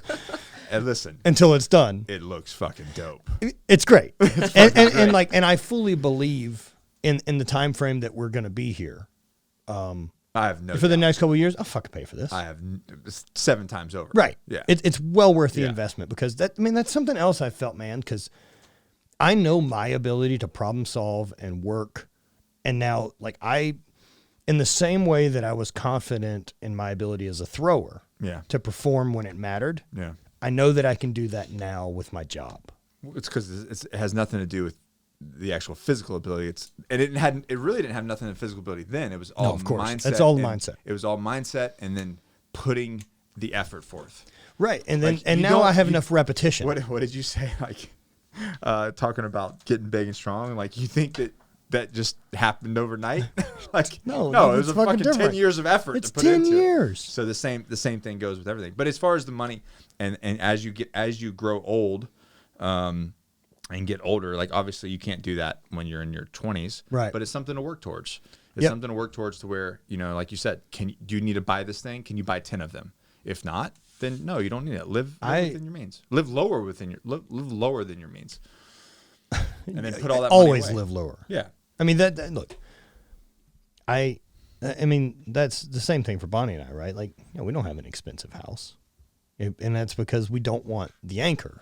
Like, we don't want that obligation of like, oh man, that's a big fucking mouth to fill every month. But there's a lot of people out there, especially in our industry. They just ride it at the fucking line forever. They're like, oh, I signed a new deal and I'm making, $80K from this company. I'm gonna spend 76 of it. Boom. Immediately. Yeah. I'm like, hey, what about taxes, asshole? What? I haven't ever heard of them. I gotta pay this. You know what I mean? But like, they haven't sent me anything in the mail yet. Yeah. No, they will. So don't. And good luck. Yeah. Don't. No, that's the financial freedom bit. The thing that I tell people, right? The financial freedom isn't the being able to buy the things. The financial freedom is, they're neat, right? Yes, these. Is I don't have to think about money. Like, I want to live at a means and a lifestyle that I can so afford that I don't have to question what things cost. You're like, I'm getting burnt. Yeah, exactly. And I'm getting burnt out. And, I know that's not planned, but I'm taking, 5 days off and I'm going to Puerto Rico. I'm going to go to Iceland for a month. Yeah. Peace out. Yeah. And cash. Should have enough things ready to keep the business rolling through that time, but still. Well, that's a different conversation about operations. Oh, God. Yeah. You and I have been talking about that for years. Yeah. Trying to get ahead. And like, you've seen it. And like, as of right now, we're about like 6 weeks ahead of having everything shot and kind of ready to sell. That's awesome. I'd like to be 12, but there becomes a problem with that too, because of even with manufacturing. Like, if I want to get something made, I don't need it to sit on the fucking shelf for 2 months. We'll get there.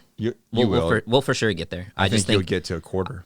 Yeah. Yeah. I just think we're definitely just we're still in that growth phase. I mean, dude, it's been a year since I've actually been on board. And it's only been 2 months with Andy. Yeah, that too. And which seems there's crazy. already been like a huge just change in like things with that. But like thinking about when I first joined, where it was like, like when I first came on board and like, it was essentially the thing that was dropping that week. We shot Monday it. And we shot it Monday, and then it was. Hey, I need these photos sometime later today. Like Monday, so it's just like sometimes that's the way it goes. Dude, I ran it that way for 5 fucking years. The way it goes.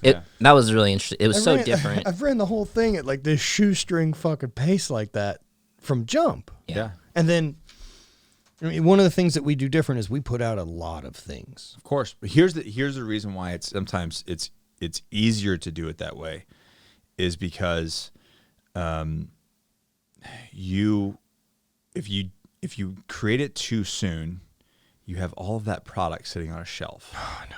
And he's like, yeah, we're going to sell that next quarter. So, but we're all ready to go and launch it. Yeah, but that capital's gone. That fucking capital is just sitting there. Well, not only is that capital sitting there, like I've got terms right with my manufacturer, and like pay for it, right. What I really prefer is I have sold that product by the time that invoice has come to me. So there's a balance, right? There's a balance there. But from a marketing standpoint, say you want to take it from level A or level C to level A, you have to be quarters ahead. You have to. At least on the operations side, you have to be quarters ahead. And we're working on it now, right? We're working on like having a better idea of like big branding pieces. Like the graphic stuff I can always come up with pretty quick. Yeah. But like having bigger stuff, like we got to start looking at Black Friday pretty soon. Oh, because so I like want to for Johnny Slicks? Yeah. This year's done.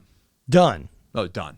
So there's no more new things. Like, I mean, maybe to the consumer there might be new things, but no, sure. As far as operations and the plan for 2021, fucking done. And that's an idea of like new products that you're doing. Done. They're already done. Done.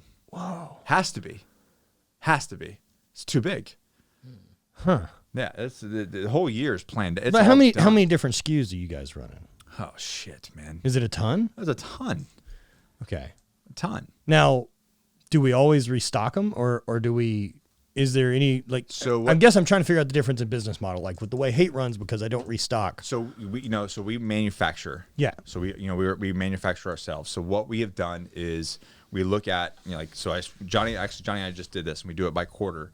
We do it for the year, and then we break down the cook list by the quarter. So what we'll do is we will look at last year's, we'll look at our growth rate, our percentage of growth, and then we look at our products that we sell by percentage, and then increase that percentage, and then break each one of those SKUs down by a cook list.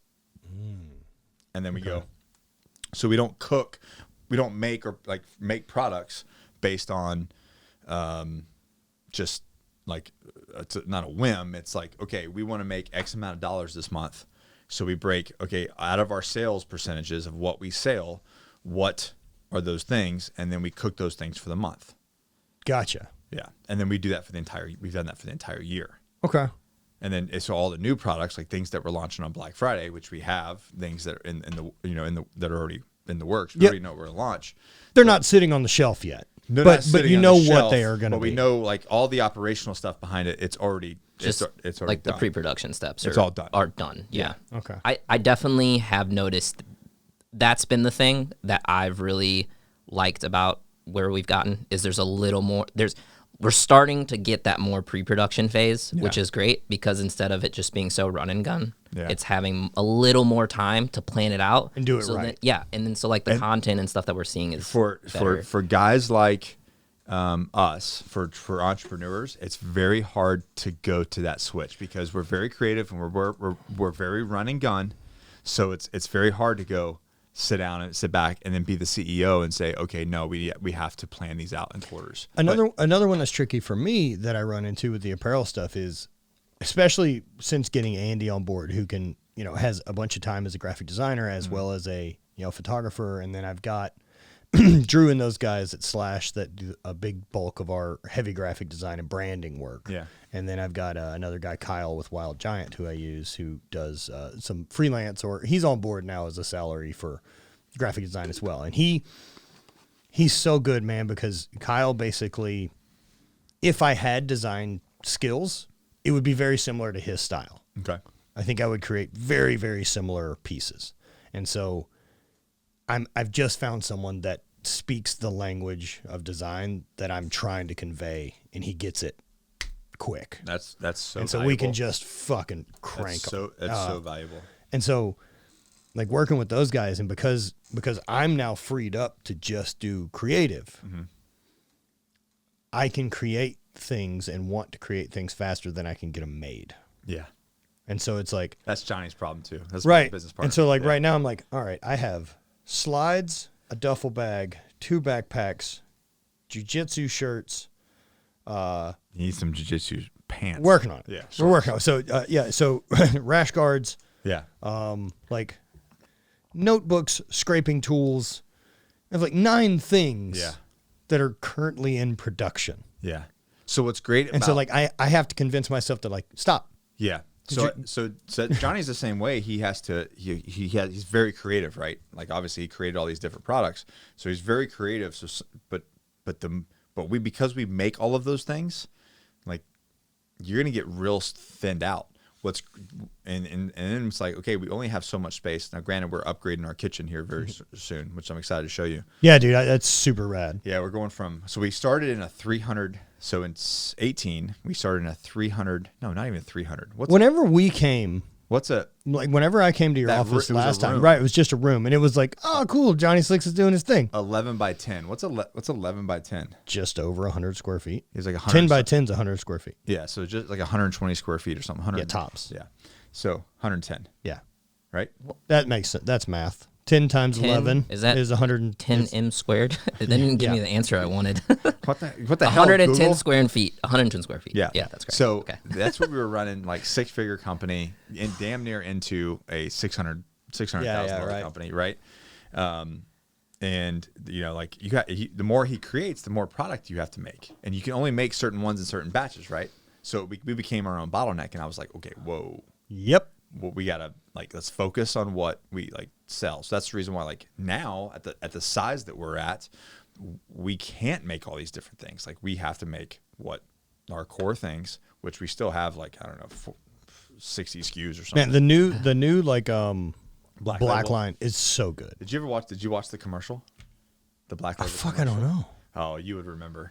The Black Label commercial is it on y'all's YouTube? It's dope. Yes. I think you could probably find that, Brent. It's a 6-minute commercial. Fuck yeah. Yes. Dude, you guys have killed it. But what I was going to say about yours.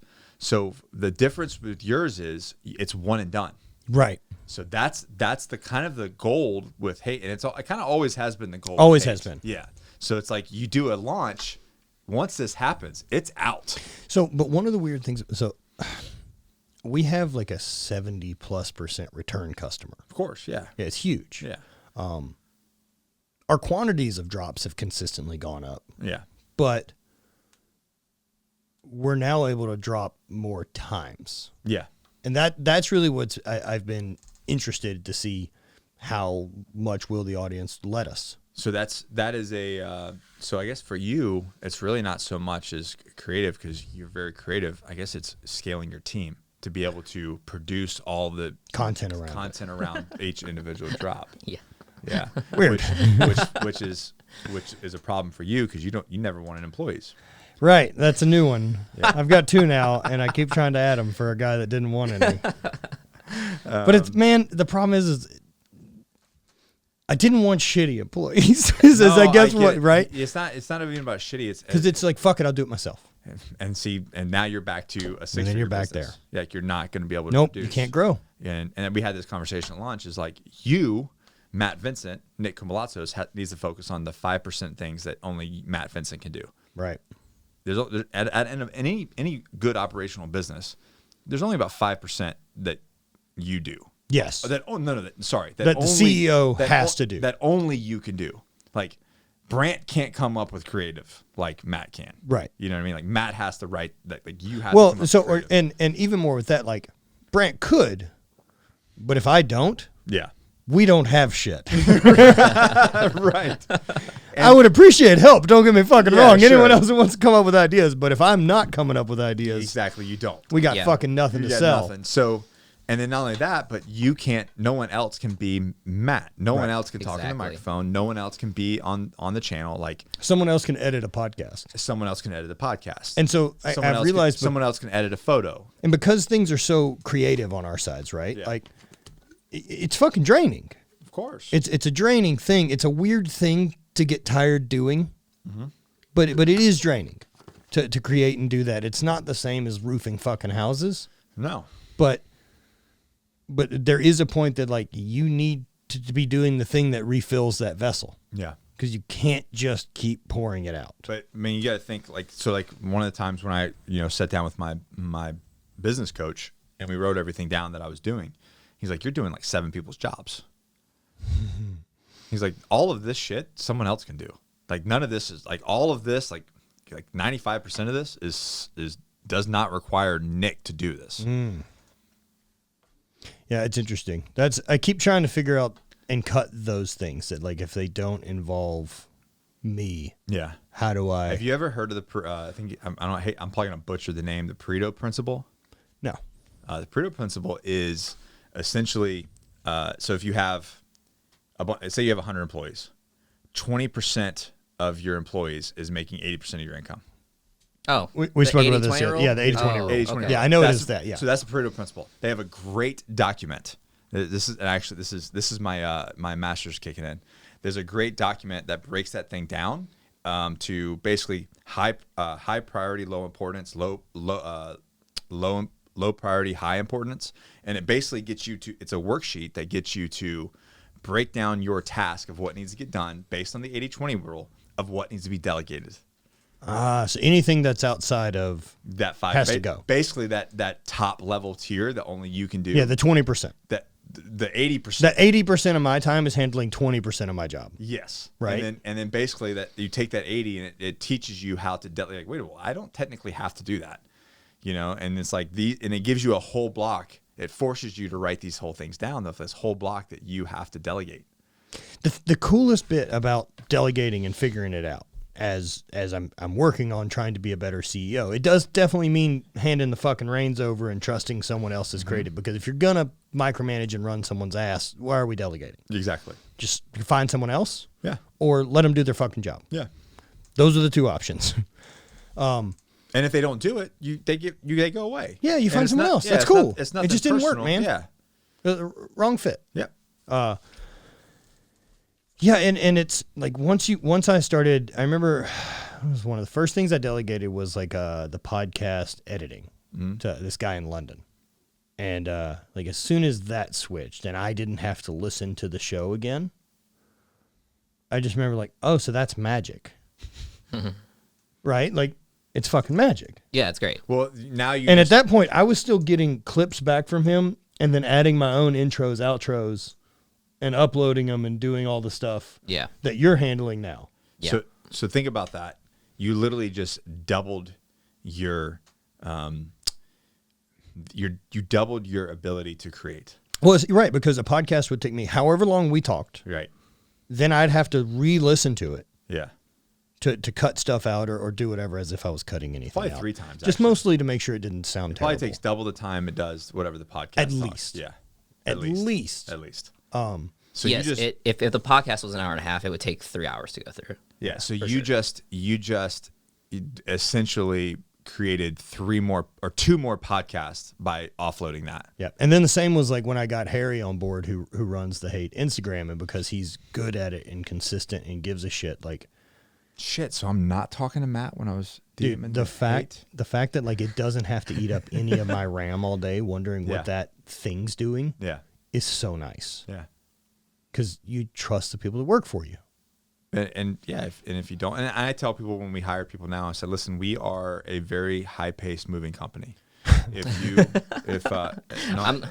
picking up that's kind of how everywhere works. So, but you have to be upfront. Unless you want to work for the government. Yeah, right. If I can just hang out. Yeah, I can just hang out all day. So, they have to know, like, hey, listen, we're a bunch of fighter jets.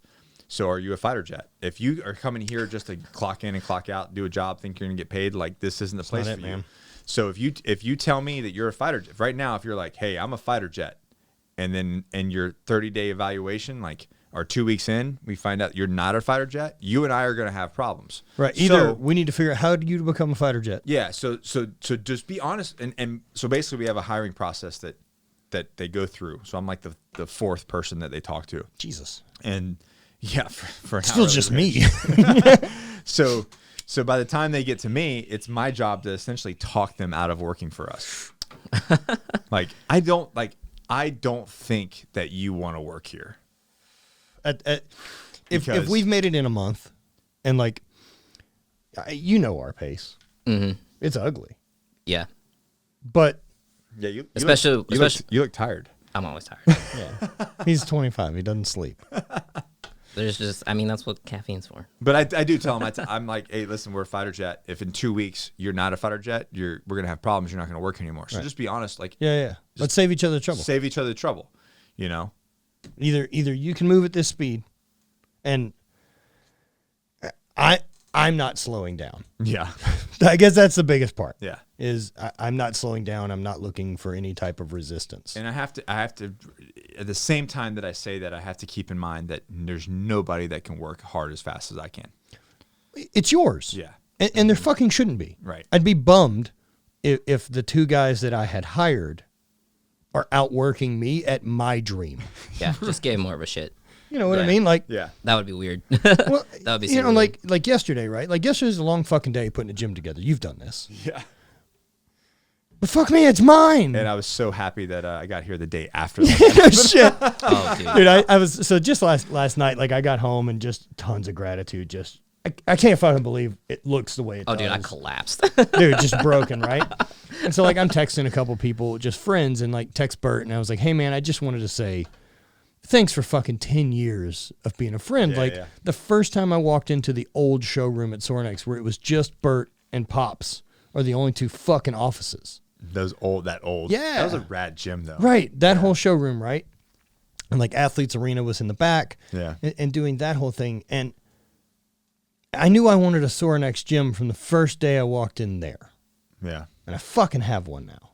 It's taken 11 years. It's not just a rack in your garage. No, yeah. I have a custom Sornex gym. Like the only reason my facility isn't as nice as a Major League Baseball team is I don't have 200 people to train. It's just me. It's just you. Right. I already have way too much shit for a person. You could probably train 10 to 15 people. I could run through people here, but yeah. Why? But then they're in the way. Why are you here? Dude, Bonnie said something. She's like, because people have asked, like, are there going to be memberships? And I'm like, no. Hell no. And then somebody had asked, like, so if there are memberships, what's an amount that you would have to charge to tolerate it? Yeah. $350 a month. I said $1,000. $1,000, damn. You pay me $1,000 a month, I will more than happily deal with you being in here. I did think about that the other day. I was just like, I wonder if if someone was like, I will pay you $10,000 to work out here. I'm just like $10,000 a month. I'm just like, of course, yeah. It's like, yeah. But like a realistic number. $1,000 a month. I think $1,000 a month. What's crazy is there you could find that. Someone would probably do it too. Somebody would do it. No, like 12 grand a year. The problem is, right? Here's where the real problem that would come with that. That $12,000 a year doesn't change my life. No. At all. No.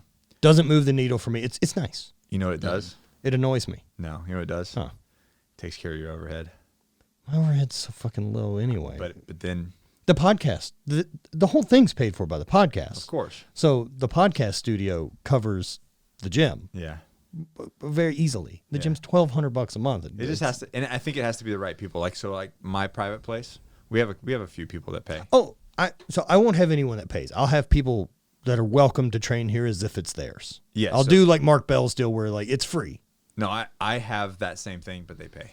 Gotcha. But they're friends, business owners, and different people that like they actually have my cell. I was just like Matt's wheels turns like maybe I should change this up. Yeah, I don't want to charge him or anything like that because it comes back to even if I was going to charge that guy $1,000 a month, which is way too fucking much to pay to train here. Yeah.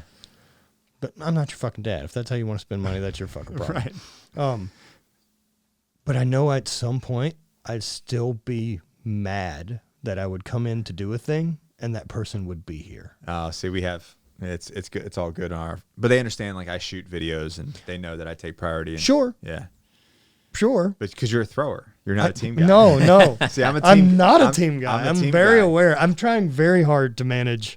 I remember this from years ago. You were like, nope, I'm a thrower. I train by myself. I think that's really hard now for people to kind of understand because so much of my time is spent within other strength sports and not just focused on Highland games. Right. So most people are, you hired a coach, right? Just for your training. Yeah. There aren't any Highland Games coaches.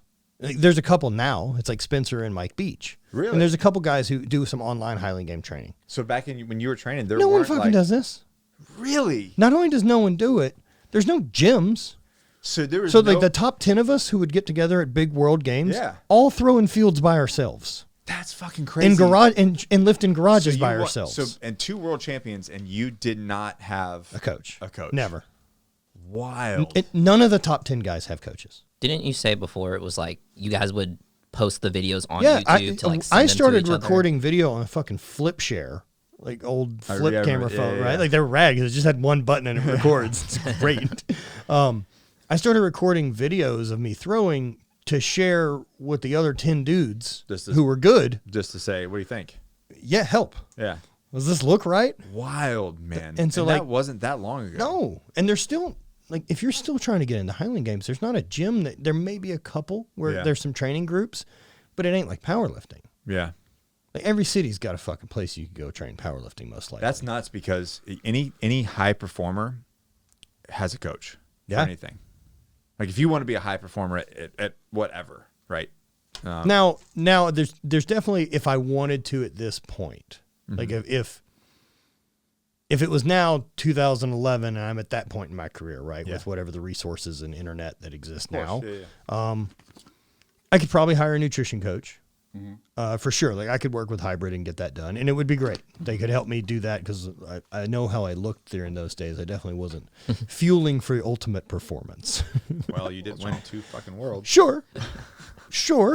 I did well. Yeah. But there's no need to have But looked knowing what you know now, you could have been better. Perhaps. You didn't have to be as I don't know. I don't know that I throw further. I don't know because I mean, your who body, fucking knows, do you right? think your body, it required that kind of body composition? Do you think you could have been just as strong with less fat? Of course you could have. Okay. Because my brother looked better than I did. Yeah, but he wasn't as good as you. Sure, but Dan McKim looked better than I did, but he's also 6'5". Right. Right? Like, so this worked for me. That's right. And a smaller guy. I mean, you say you're smaller guy in that field. Yeah, you're not a small human being. No, the average pro Highland game guy was someone. I think Ryan Stewart did it at some point and figured it out. And out of like the top 20 dudes, it's 6'3", 320. Jesus, so you're like the small. No, I'm 6 foot 295 at the fucking fattest I've ever been. You're a midget compared to that. Oh man, I gotta go real fast. The rest of you guys are all. What do you mean, reach? Yeah, I fucking scratch my waist. I get stupid. Wow, man. So, and there are other throwers who are my size who've done very well. Yeah. It's not like I'm the smallest guy who's succeeded. I mean, Matt Doherty threw really well for a long time at probably 20 pounds lighter than me. Just incredible athlete. Ryan Vieira, one of the all-time guys, just passed away. He's around my size at his best. Okay. Spencer's a freak and a giant person. And then Alistair Gunn won a couple world titles, a Scottish guy, and Ali was a smaller dude, like 230. Yeah. But like, I mean, my sweet spot was like 275, 285. You were a big dude. Thick. Yeah. So thick. Yeah. Little chunky boy. Yeah. He was real strong. You liked it though. Fuck yeah. Well, I never was in love with how I looked physically. Really? No. I was proud of what I built because it did awesome things. I tell you what, dude, you flaunted that shit like you owned it. I've never been self-conscious about it, but I'm aware I could have looked better. Don't get me wrong. That video you coming out of the water, ocean? Yeah, fuck it. That's the best ever. Yeah, I mean, also I'm a Chris Farley fan, right? Like the fucking funny chubby guy is awesome. Yeah. And then I could do weird athletic things and not. I mean, even Bert said it one day. I remember him fucking saying it's one of the shittiest compliments I've ever gotten. Is Bert's like, you always amazed me with your athleticism combined with your lack of leanness. And I'm like, fuck. That's a terrible thing to hear. Your lack of leanness. Lack of leanness. Well, you look fucking dope now. Trying, man. Trying. Yeah. It's I can't be strong. And so what are you talking about? You're fucking ridiculously strong. Relatively speaking. All right. So he has this odd thing that this odd notion that everyone should be able to shoulder press their body weight overhead. Yeah, that's. And I don't know where he got that. And from. he decided to always challenge. Anytime we were in a gym over the course of our road trip, he made sure that we knew it, that we should be able to do. Can anyone do this because in here? He can casually walk in. I don't think that's a standard with the NSC. I can just do it cold. There's no way it is. He can just that's the issue that I have is he can walk in and like overhead press like 275 in like no warm up. Just goes in and does it. He's not strong, right? But he's not strong, and I'm like, I'm like, what the I still remember this was pretty recent when I met him. I saw a video on his Instagram of him shoulder pressing, and it was, like 5 reps or so. Looked no sweat, put it back down. And then I re-looked at the weight, and I'm like, dude, that's like 275. And I was like, you're a fucking freak. And he had no issue. I'm strong and overhead. He had no issue with it. I'm aware of that. I'm like, are you kidding me? I'm like, but like, but that's vastly different, right? Than like, so my best strict press ever is 327. That's ridiculous. I'm aware, but that's strong. Yeah. But 270's not. And I don't know that I could do 270 right now. I could probably do 245, 250. Okay. But still, overhead strength I've got. I could do well. I was never a great deadlifter. You're also 6 foot. What does that mean? That's a lot of. Have you met Hepthor? Because I believe the tallest guy on earth also has the world record. First of all, you can't throw him into like. You can if you're gonna say you're 6 foot. I'm like, well, he's got 10 more inches of elevator to fucking drag that cocksucker up. You can't throw like a freak of nature. Like, oh, have you heard of this guy? Well, yeah, of course. I've heard of Goliath and David as well. But Jesus Christ, it proves the rule. But realistically, like, can you Google or look at the NSCA's website or what is the average like normal overhead press for an athlete? I don't even know if there is one. There is. Think? Wait, okay. What is the website? Who are they? But there's a bench and deadlift like variable. Why wouldn't there be an overhead press variable? I don't know. See if there's an overhead press variable for athletes, like per body weight. Yeah. What the average is, because basically it's like you're supposed to be able to what? It's deadlift double your body weight. Yeah. Yeah, that's normal. Yeah, I can do that. Yeah. Well, no shit. But like, it's true. The system's a bit compromised now, right? Like, Yeah, I'm aware of there's a difference. How are you deadlifting? I use trap bar. Oh, same. That's fine enough. I don't need to get all the way down there. I'm 39 years old. My range of motion doesn't see parallel. That's fine. Good man. Yeah, nor am I trying to pretend today's too.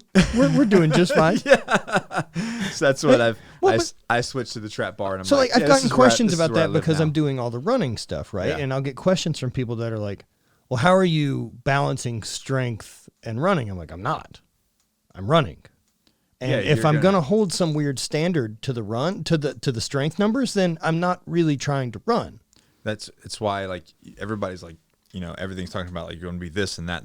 Like, listen, you have to train sport specific. Yeah. Unless you're a CrossFit athlete, which if you look at a CrossFit athlete, they're typically not really Olympic level good at anything. I've always considered top level CrossFit athletes, and there's some. You can't take anything away from Matt Frazier or Rich or fucking Josh. Of course He's wildly talented fucking athletes. But I've always taken them as guys that would perform really well at the combine, but wouldn't be great football players. Right.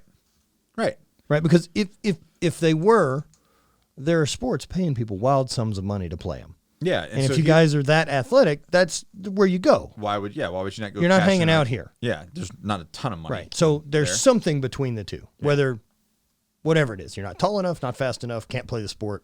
I don't know. But I get those same questions too. They're like with jiu-jitsu, they're like, well, how are you balancing X, Y, and Z? I'm not. Right. It's a balance. It's a balance between all of it. I'm doing something that's sport specific to what I'm trying to do. So am I going to lose? I mean, I was 240. Right. No, I am not as strong at 200 that I was at 240. But I'm fucking a lot better at a BJJ practitioner, and I move better, and I feel better. Well, I think it's interesting to explore those new things. And then some guy on Instagram's like, "But you're not benching is the same." I did strong. Right. I did it. Yeah. I did it. I can't just fucking keep holding on to that and try to explore another avenue to see what I can learn from it. Like for me, the run thing has been so interesting because I've never done anything sport-wise that's endurance. Like I've never had to ruck. I've never had to do anything. Yeah. All my sports are 3 fucking seconds or half a second. I think a lot of it has to do with you wanting to do it in spite of your knee. A bit. Yeah. For sure. It's definitely something. Here's part of what that is. I'll never be good at it. Well, that's fair. That's like me saying that I'm going to go compete in the Highland Games. Right. I can do it. You could do it. And so this is how I feel about running too, though. I'll never be good at it. The same way I feel about cycling, a lot of my new pursuits. Yeah. Which is good, because if I'm good at it, then that other switch gets flipped, and that's all I care about. That switch. and I don't have time. Then you're like, for that switch. You're so like, fuck hate brands. no, I'm aware of what I know what that obsession does. I did it. Yeah. Right. And so I don't know because the system's a little jacked up with the knee and hip and compromised. Like I can't play to my strengths anymore. Right. So I have to pursue things that I'll never be good at. But I remember we were in Iceland. And we walked up that mountain. Dude, that day. That was the worst. That was a bad Fuck, day. man. That's a really weird one, right? Because you're there. Yeah. Like that's a weird story. And like I wrote about it in the book I'm still working on. And talk about that day of like, yeah, I wasn't okay. That was a big day. In a lot of different ways. Yeah. Yeah, I wasn't okay, man. Yeah. No, like I burned a bunch of credits that day. I think that day specifically, and I could see it on your face. I remember that day specifically said a lot of things to you. I couldn't go forward, dude. It wasn't sustainable. Yeah. That you watched me drag my fucking leg up there. Mm-hmm. I totally did that whole thing just out of, I'll do it. Yeah. It's nice out. And everyone's going. And it was nice. It was nice. It was a fucking great day. I don't regret a single moment you do of it that again. hike. Fuck yeah. Yeah. All worth it. Also, very happy that I hit the concrete at the bottom and was not interested in the last 200 meters back to the hotel that someone got me in a car. Yeah. Bring me pain meds and a whiskey, in the hot and tub. I will be in the hot tub. And then all I thought about that whole time, I was like, I know there's a hot tub down there. Yeah. And there's that bay that's cold. There's fucking ice floating around in there. Right. And like, dude, hanging off the side of that boat and just like sinking my lower half in the water for however long, like I could turn it off. Yeah. I knew that if I had access to the cold, I could make my knee be quiet. Yeah.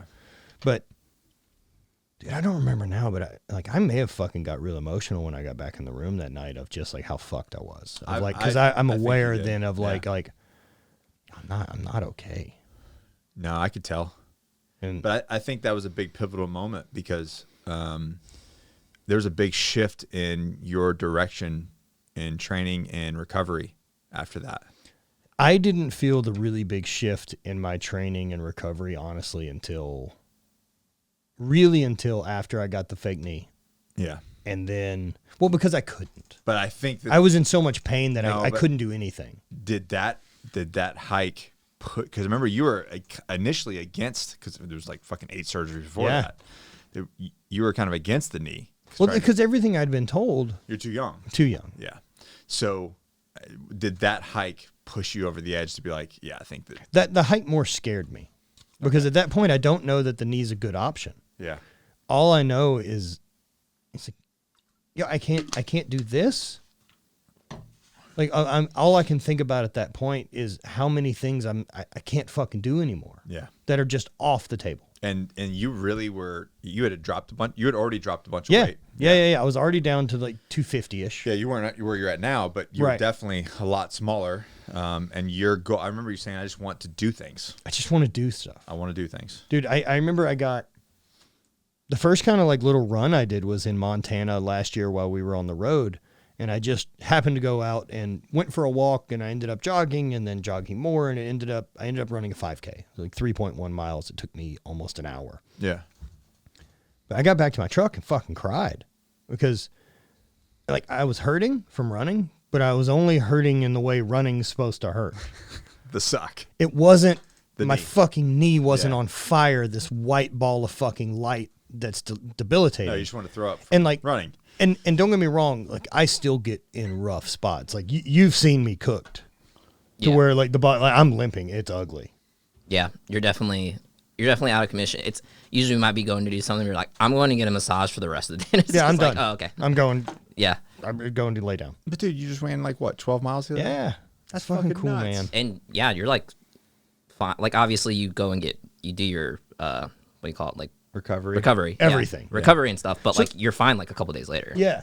And so that's been a big one. Yeah. And one of the things I really like about this kind of chapter that I'm in with whether it's business or it's training or health or any of that is kind of why I came up with the name for Dope is I'm interested in whatever increases my performance as a human at this point. Yeah. That's what I'm into. That's why I like HRT. Yeah. That's why I like microdosing. That's why I like fucking anything that's out there. If it has a possibility of making me better, I'm interested and I'll investigate. Yeah. And so if I want to run, like there's some lessons that I can learn from running that like I don't have to be crazy about running.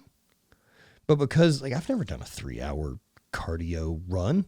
I can do 3 hours on the bike, but I like biking. Yeah. There's a long time. I remember when I watched Dan do that big long run, all I could think about when he left the tent for the third time at 3 a.m. and stumbled back off into the dark 60 miles into this thing was, I don't know that mentally I have it to get out of that chair. Yeah. And like that was a gut check moment of like, I consider myself pretty mentally strong. And I was like, if I'm honest, I don't know that I get out of that chair to walk back out into the fucking dark.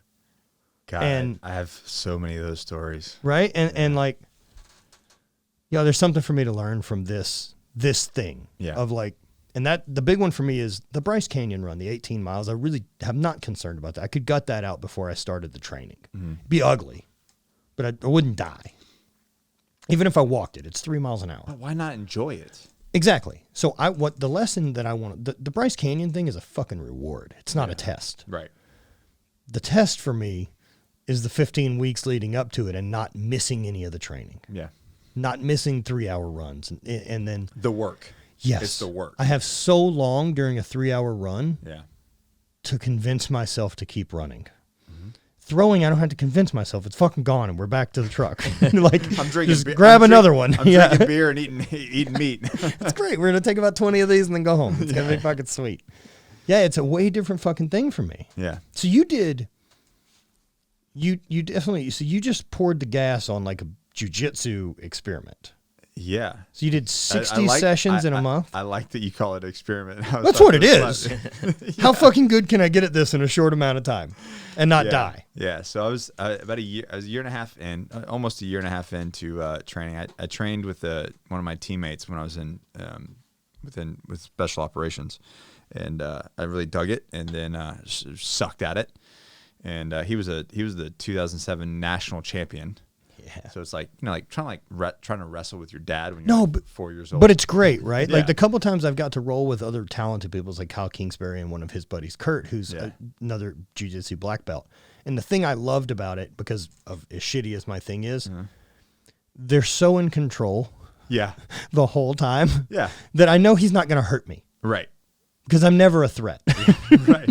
Doesn't it make you feel like, what the heck? Well, it means I can learn. Yeah, but they just manipulate you. I think do whatever they want. They do whatever you want. It's incredible. Yeah. And how easily they're just like, blop. I'm like, you're like, what the hell? Yeah. So, anyways, I'd been, I had a goal to do it, and I was getting, my business was happening, and I hadn't been uncomfortable in a while. Like, and I have done some uncomfortable things in my career, in my life. But also the business stuff is full time and requires a lot of presence. Yeah. So, and as a leader and as a CEO of my businesses, and I was trying to I needed something for me. I needed something that was going to push me outside the envelope, something that I was not on the top of my game. Right. And so finally, after we did the baby thing, I got my HRT sorted and I got healthy again, because that was a horrible, coming off of that, trying to have the baby, which is complete. I found out afterwards, talking to Core Med was completely unnecessary, but nonetheless, I did it the way I did it. Right. Here we are. Here we are. Anyways, so, it was initially, I'm 30 something years old, and I'm going in there and I'm like, all right, you're walking into a room of men who don't know you, and you're literally walking into an ass whooping every day. Just the first time. First time, you're in your late 30s, and you're like, I not only am I walking in, I'm gonna give these people money. It's 5:30 in the morning. I wake up early to walk. I left my warm bed. Yeah, to go get beat on, to get choked out, to go get choked out by my own jacket for an hour and a half by a bunch of people that I don't even know. Oh, pajama wrestling. Yeah. So, and you know what? It was, and I actually had that nervous feeling like a kid in school. I'm about to go get. But you know what? That's what I wanted, because I had gotten comfortable. Yeah, that voice is interesting, right? I get it before going to run. Yeah, so I had gotten comfortable, and I wanted, and that was that comfortable made me uncomfortable because I'm like, I'm not used to being comfortable. I'm used to pushing the envelope. So I got into it, and of course they just hammered me for a year and a half. And then I saw this Brit who's a purple belt do on YouTube 52 sessions in a month. That's a lot. It's a lot, right? It's a lot. And he was also an older guy, and he also did it on a full plant-based diet in a month, 52 sessions in a month. Pretty cool video. Had several, a couple 100,000 views. And so I watched it, and then being the film guy that I am, and being the YouTuber that I am, do better than that. I was like, I can do better than that. I was like, fuck it, I'm gonna do 60 in a month. And so I had this plan, told my coaches, and they're just kind of like, yeah, okay, sure. And 2 a day. 2 a day for 30 days. So you'd roll an hour, like 2 full hour sessions? At minimum an hour. Sometimes it was an hour and a half or more. And so would you roll and then drill, or would you? It was so 3 days a week, 3 or 4 days a week. It would be a drill session in the morning and then a rolling session at night. The rest of the days were just classes. So you're not? Are you trying to put any strength training in this at all, or is this? Oh, I fucking quit everything. Yeah, I would have. Yeah, of course. This was all in. Yeah. So ironically enough, I put on muscle. Well, no shit. So the amount of eccentric loading you're doing. Brilliant, Matt. Brilliant. Yeah, but people were like, that's crazy. How would you build muscle? It's like, well, you got to think about it. Essentially, you're on a powerlifting program. Yeah. It's huge eccentric loading and grip strength. And not only that, like, so the only question is like, if you're in any caloric surplus, which if you're trying to do these 60 sessions, you can't recover. Yeah. So you got to be on the gas. Yeah, on the gas. So getting that food in there. So I started at 200 pounds, and I went up to 207 pounds. Wow, that's cool. Yeah, body fat dropped, muscle increased. But you got to think you're doing eccentric loading, and then you're exploding. So anything and the heart rate's jacked. Yeah, and your heart rate's jacked up. Right. So it's HIIT training. Yeah. And so you're loading, you like a rubber band, you expand, and then you have to like explode to either flip someone, pass them, whatever kind of thing. So it started out. Unfortunately, I started the plan. We had a scheduled vacation, so I had to start the plan over Christmas holidays. It's like right after Christmas. So the classes were not classes; they were just like open mat classes. Oh, right. So it's like I went into these sessions just straight open mats where they're just like 6 minutes on, 30 seconds off for an hour, twice a day, and then so if you look at like endurance sports like burning calories, right? There's nothing like you go on a run, and maybe not you, but a runner goes on a run, and they just like Nick Bear. Yeah, he goes on a run. He essentially turns his brain off. God damn it. Yeah, I know. And he just turns his brain off, and then he keeps track of his time in his pace, and he just goes, right? Incredible. Yeah, and none of my running feels that way. No, neither am I. And I've ran a lot. I have 3 hours of like left, right, left, right. Yeah, 1 foot in front of the other, asshole. Let's go. When you're on the mats rolling with another human being, there's no checking out. Like you're playing chess the entire time. Every grip, and you're exhausted, right? Right. You're exhausted. People are like you're hurting, and you cannot check out. No. There's no autopilot. There's no autopilot. So you're probably just as like mentally exhausted as you are. So physically. that was the difference. Was the big difference of that challenge was just the sheer mental exhaustion of doing that and like being done. Like you burn 1,200 calories in an hour, and then you have to go recover, and then. Dude, I know for me, like, especially with, for me, I have to get most of my runs done in the morning just because I know I'll do it then. Yeah. If I put it off too late, there's way more chance I'll find something I'm more interested in doing by 4 p.m. than fucking going to run. And not only that, you feel like you've kickstarted your fucking day. If at like 8 a.m. you've already done your exercise thing, like you have rocket fuel in your system going into the first fucking half of your day. Yeah. Because you're so far ahead of what other people are doing. Well, not only that, like if you look at it on a hormone level, like you just crushed your cortisol, so your stress level is going to be lower you're ready to roll. The rest of the day. You're going to burn more calories for the rest of the day. Like you're just more optimized for the entire day by doing it that way. And for me, it's like I know that if I can just get here, if I just get here, I'll do the run. Yeah. Or get my fucking shoes on and just go outside and start walking. So that's exactly where I was getting to. Like this whole thing, there was a part in that, and I documented this whole thing. This is all on YouTube. So it's an 8. It's an 8. Did you just have a videographer you drag around like for 5 a.m. sessions every week? Yeah. So he just sick. Yeah. So 8. I think it's an 8 episode series. Yeah, I'm seeing. Let me see. Do you have it in a playlist? Yeah. Yeah, I saw the first episode of it. So there's like an overall one, like that shows the whole thing, and then and then it's like there's a whole episode. It's an hour-long episode of the whole 30 days, and then we broke it down into 6 other episodes. Gotcha. Okay. One of which is just me getting choked out by a 15-year-old girl. It's 8. Yeah, it happens. You have 8 videos. Yeah, 8 videos of the whole thing. Dude, that's gnarly. But about not halfway through, about 15 sessions in, it got real dark where I was in a lot of pain, wasn't really recovering. Yeah, I don't see how you could be. And it got real dark. And I talk about it in one of the episodes, how it was just like, I don't know if I can fucking do this. Right. Like I'm old. This hurts. I'm tired. You know, like you're getting up at 4:30 to go, and then you're getting done. And you have a newborn. And have a newborn. Fucking cool. And then we talk about that in there too. And then, which Allie was like, perfect timing, asshole. Man, I also have no reason not to run. That's all I'm getting from this. Is like, it sounds good. I'll run fine tomorrow. Yeah. So I have literally nothing to do other than go run. But I'm sitting there and I'm like, I don't know if I'm 15 sessions in. Halfway. No, you're a quarter. Fucking like, yeah. Yeah, 25%. No, not even 25% would be 20.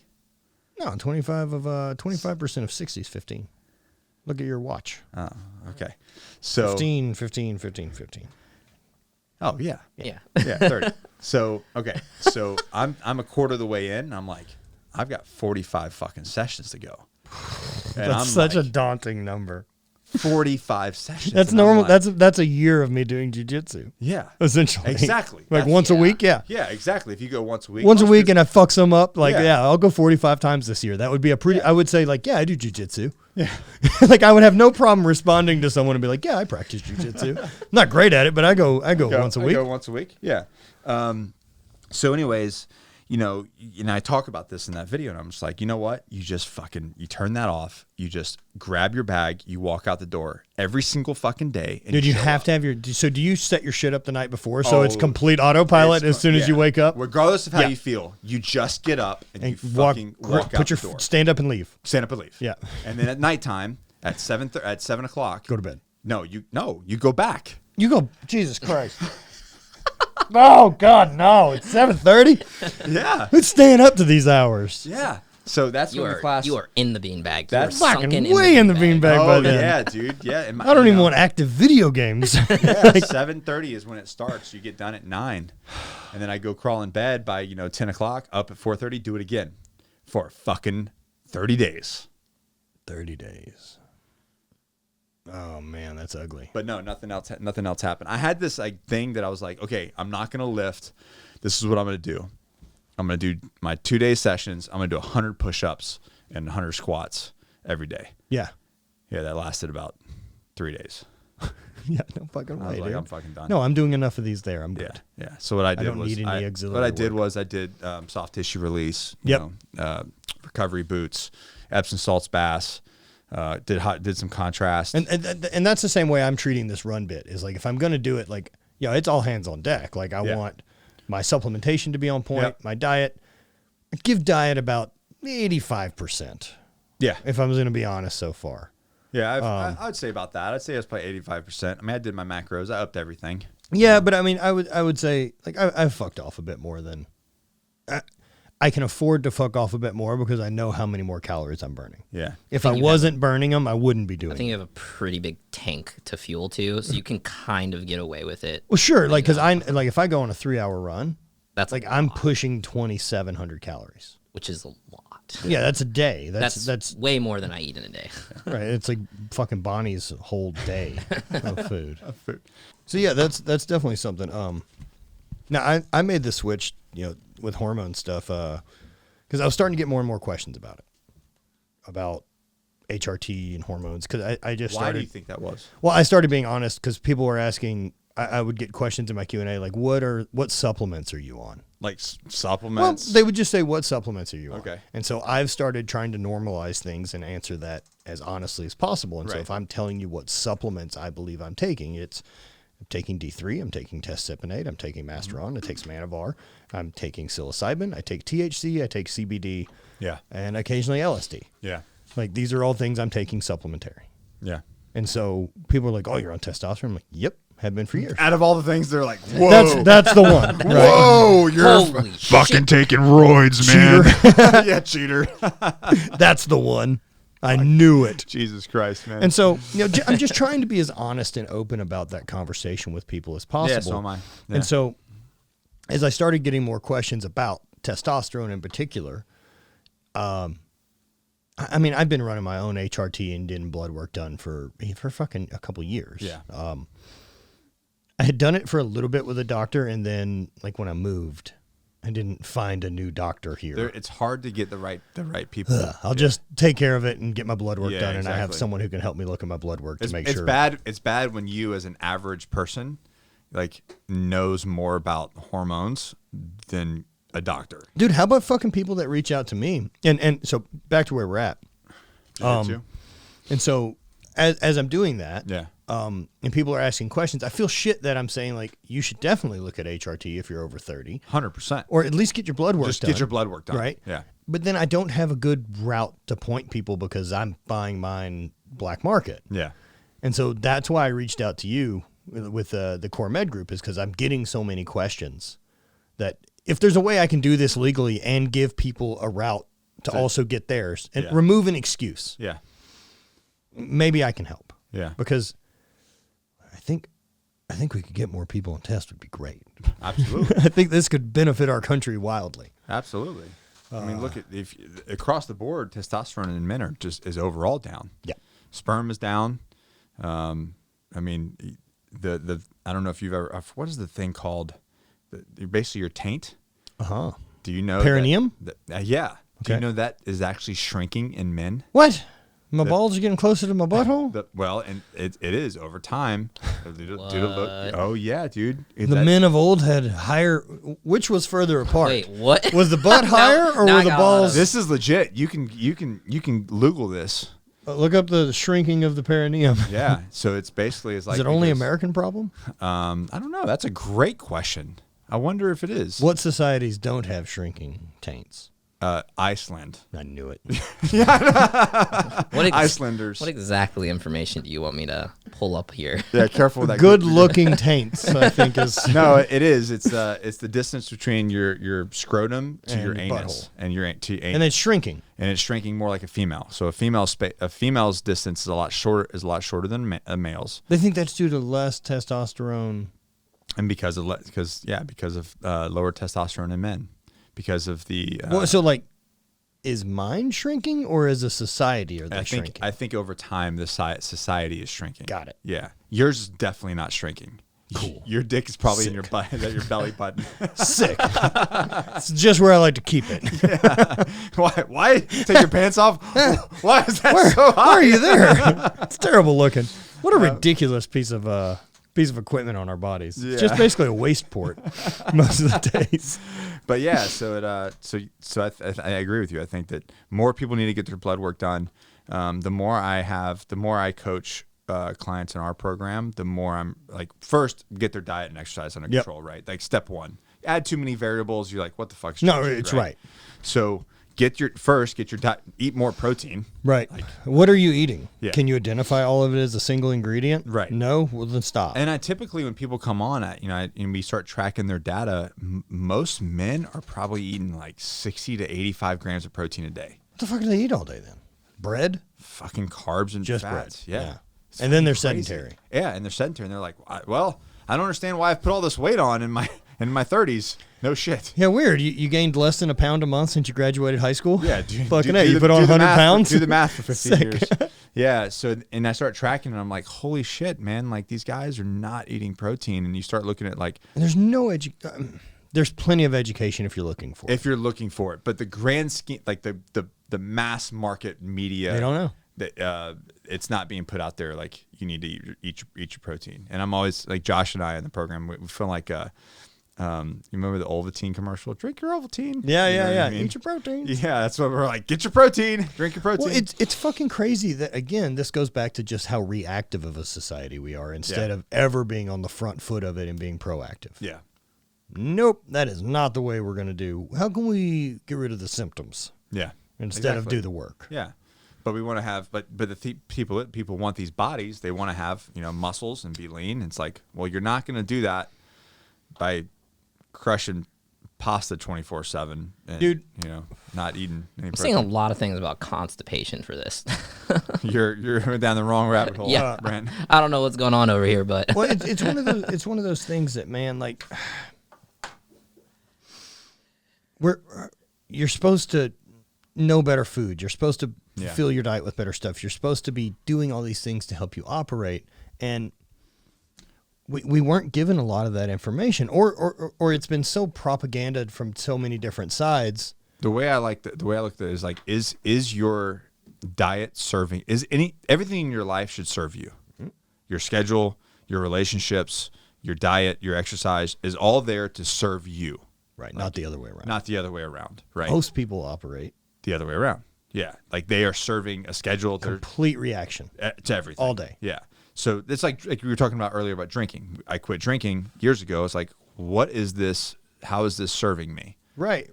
Yeah, it's just a chemical that I love the taste of a good like bourbon or whatever, right? Yeah. So I'll have one. I don't not drink, but I have zero interest in getting drunk. Right. Because why? Because fucking why, dude? The parts of my personality I care for the least come out. Right. It's a shit ton of calories. Yeah. And I feel bad tomorrow. Right. I have better options. Yeah. That accomplish what I want alcohol to accomplish. Exactly. Downregulate? Cool. I can do that. That's serving a purpose, right? Yes. Because we're high need, high yield people that probably don't sleep well because if you want a race car that runs full wide open, you have to install good brakes. Right, exactly. I'm happy to figure out what works as good brakes for me. I need the same thing because I am like 24/7, like wide open. So anyway, I need things that serve me. What serves me? Testosterone. Testosterone's fucking rad. Yeah, it makes me. And granted, I have I've had several traumatic brain injuries, so my pituitary gland got beat up a little bit. What was your test level when you went? As it seems now, this is the HRT badge of honor is who had the shittiest. Yours was better than mine. I was 195. Okay, yeah. Mine was just low. I was 195. But so that's another thing that I don't think's a really fair discussion. What's that? But that number? That number. That number's bullshit. It's a total bullshit number, right? Yeah. Because we don't have a reference for fucking anything. No. And the reason the window of testosterone, like what's normal, is from 200 to fucking 1300. It's because insurance companies go, listen, 90% of people will fall within this window, and then we don't have to cover shit. Yeah. So, and literally, I've had people reach out to me, that said, hey, I think it's 300 to 800 or something like that. They're like, well, I'm 310. They said I'm fine. Said you're fucking fine. Fuck you. I'm like, how old are you? Like 42. What? Well, and so. Another thing that would be very proactive of our society, why I don't understand why we don't do it, which would be very proactive medicine, is at 18, why don't we get a full physical? Oh, yeah. On our birthdays at 18. This is how it fucking is. And blood work. Yeah. Let me know what all my fucking peak best levels in the world are. Don't you wish after, you would get blood work done at least every year growing up, and then... Dude, you'd have so much data. And to go like, yo, something's off here. And then after every surgery or every injury, get blood work done as well to see, and then write it down. Like, this is when this happened. It drops. And every injury and every single thing. Like, could you imagine the amount of data that you would have on And it would be so useful, right? Because look, if my number is 80, but the max I ever was at was 800, then I'm at 10%, and that's not great. Yeah, I know that I know that there's certain special operations units that are actually starting to do that now. They're starting to do blood work on people. I know that Jeff Nichols' SEAL unit was something that I think he actually is the one that implemented that on getting guys' testosterone hormones levels checked over a period of time and then through injuries and stuff. Yeah, because those dudes are seeing gnarly shit. Yeah, and because what will happen is, you go on an op, something bad happens, you get hurt. There's initially a drop immediately, and be able to track like, hey, you were good. You came back from this deployment, all of a sudden it's bad. That really helps, the grand scheme of things. Man. Overall, normal people just need to get it done. Early on in the podcast, I had on Tommy Moffitt, and Tommy's the strength conditioning coach at LSU. Was that BD? Before dope? Yes, okay. long time before dope. Yeah, sorry. So I had Tommy on, and we were talking about things like at that level with the NCAA, like what they track. Mm-hmm. So all of their players have GPS on them during practice. Okay. And so they're monitoring everything. How many steps, how many plays, how many heart rate, everything on all their players. So you can't do this during a game. Right. But so the helmets they use in practice track everything. Yeah. So they start figuring out that like, our defensive lineman, whoever, Tim. Yeah. Tim's good at max power output for 6 plays, and then he drops 25% on play 7. So they pull him out after 6. Wow. Dude, that's the level that they're running. Nuts. So that everyone on the field is cool, running man. wide fucking open on every play. That's awesome. Right? Like, what a fucking interesting bit of data. They're like, holy shit. So from a coach standpoint, same thing with blood work, right? But I'm like, okay, if he's dropping to 25% on 7 play, how can we increase his capability? Well, but if I know that I can pull him out for 2 plays and then he's good for another 6, right? That's the way we roll it, because I have someone else who can get in for 2 plays and be better than his 75%. Right. And so that's great. And so I think about the same thing with the team guys, right? That like, okay, so how many we know about Tim now that we can send him on 4 missions. And then he needs a fucking break. Yeah. Because we've seen on mission 5. He needs to let him recover. Yeah, everything. Yeah. I wondered that, like with that level of stress with operations and doing it, the hormone dump and spike of going out on a mission and then getting back, are you wired afterwards for just way too long, or are you done? No, you're wired. Okay. Yeah. I mean, it depends on how long you're out. Like, of course. Thing, like, we were out for 72 straight hours. Like, I'm fucking tired. Yeah, I'll sleep on the ground right here. It's fine. You sleep on the ground in your clothes, just throw something over top. Every dude I know who spent any time in the military, that's the one skill they have. Yeah, sleep right there. Oh, you just don't give a shit. No. Like wherever it can be done. Oh, I was still. I was still long enough. I went to bed. How much time do we have in this location that we're in right now? And so, why wouldn't we track hormones in people? If it's such a very strange stigma to me, right? Like, because of the sports, people have that stigma to it. That oh my God, you're juicing. I got hit up in the challenge because they were like, oh, well, would you be able to do this without HRT? And I was like, I wouldn't be able to live without HRT. Right. Like, my numbers are I'm just normal. I'm not. But people also don't understand what being on HRT is or being on the gas. Right. And like really being on the gas. And I also think really being on the gas is less than what people want to believe it does. Yeah. What it does is it allows you to do those 60 days better. Yeah, but at the end of the day, if I didn't have it, I wouldn't be doing anything. No, right. And don't get me wrong. Look, Chris Duffin's not trying to deadlift 880 pounds every day for a month. Yeah. Without help. Right. Because he's trying to see what the human fucking body's capable of.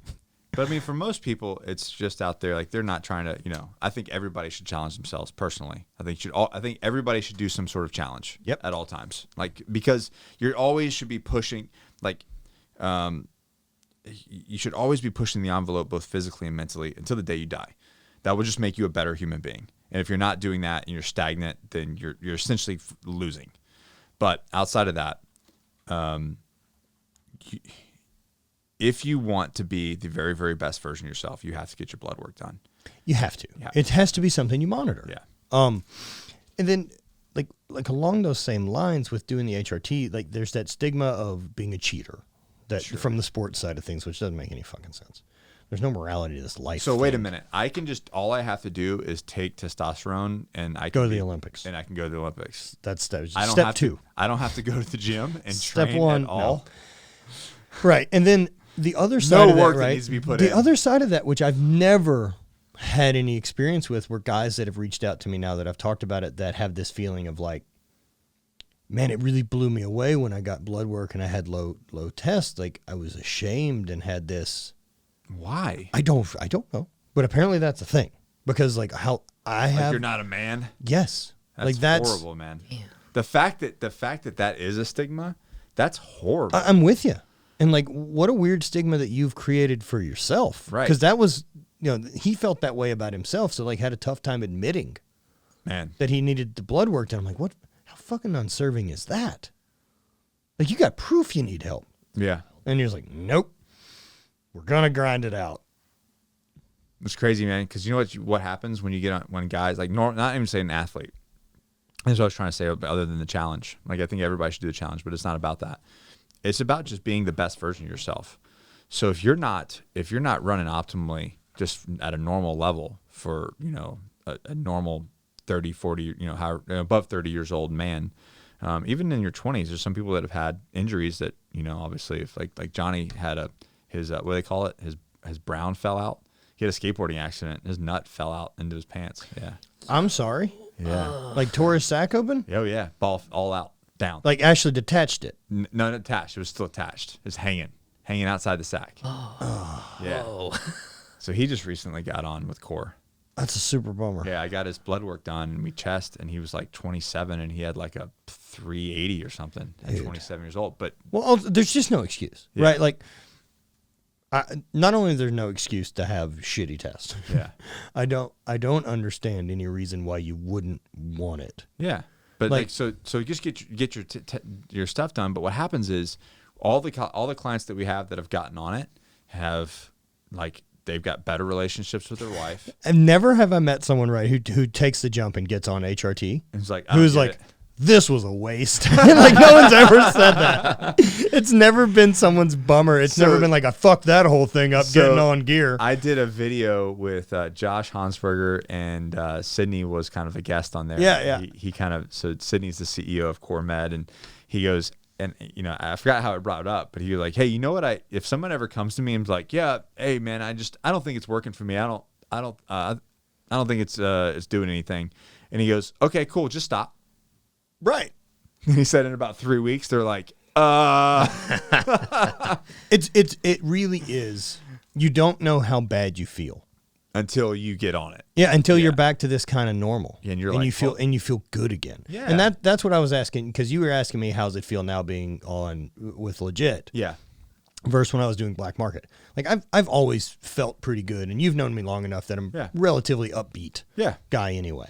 But I feel really good right now. Yeah. I do. It's nice when you take that Ferrari and you tune it in. It's nice because, or maybe an El Camino, I don't know, whatever. Whichever one works. Whatever Let's go works the same car. Both foreign in their name. Yeah. It's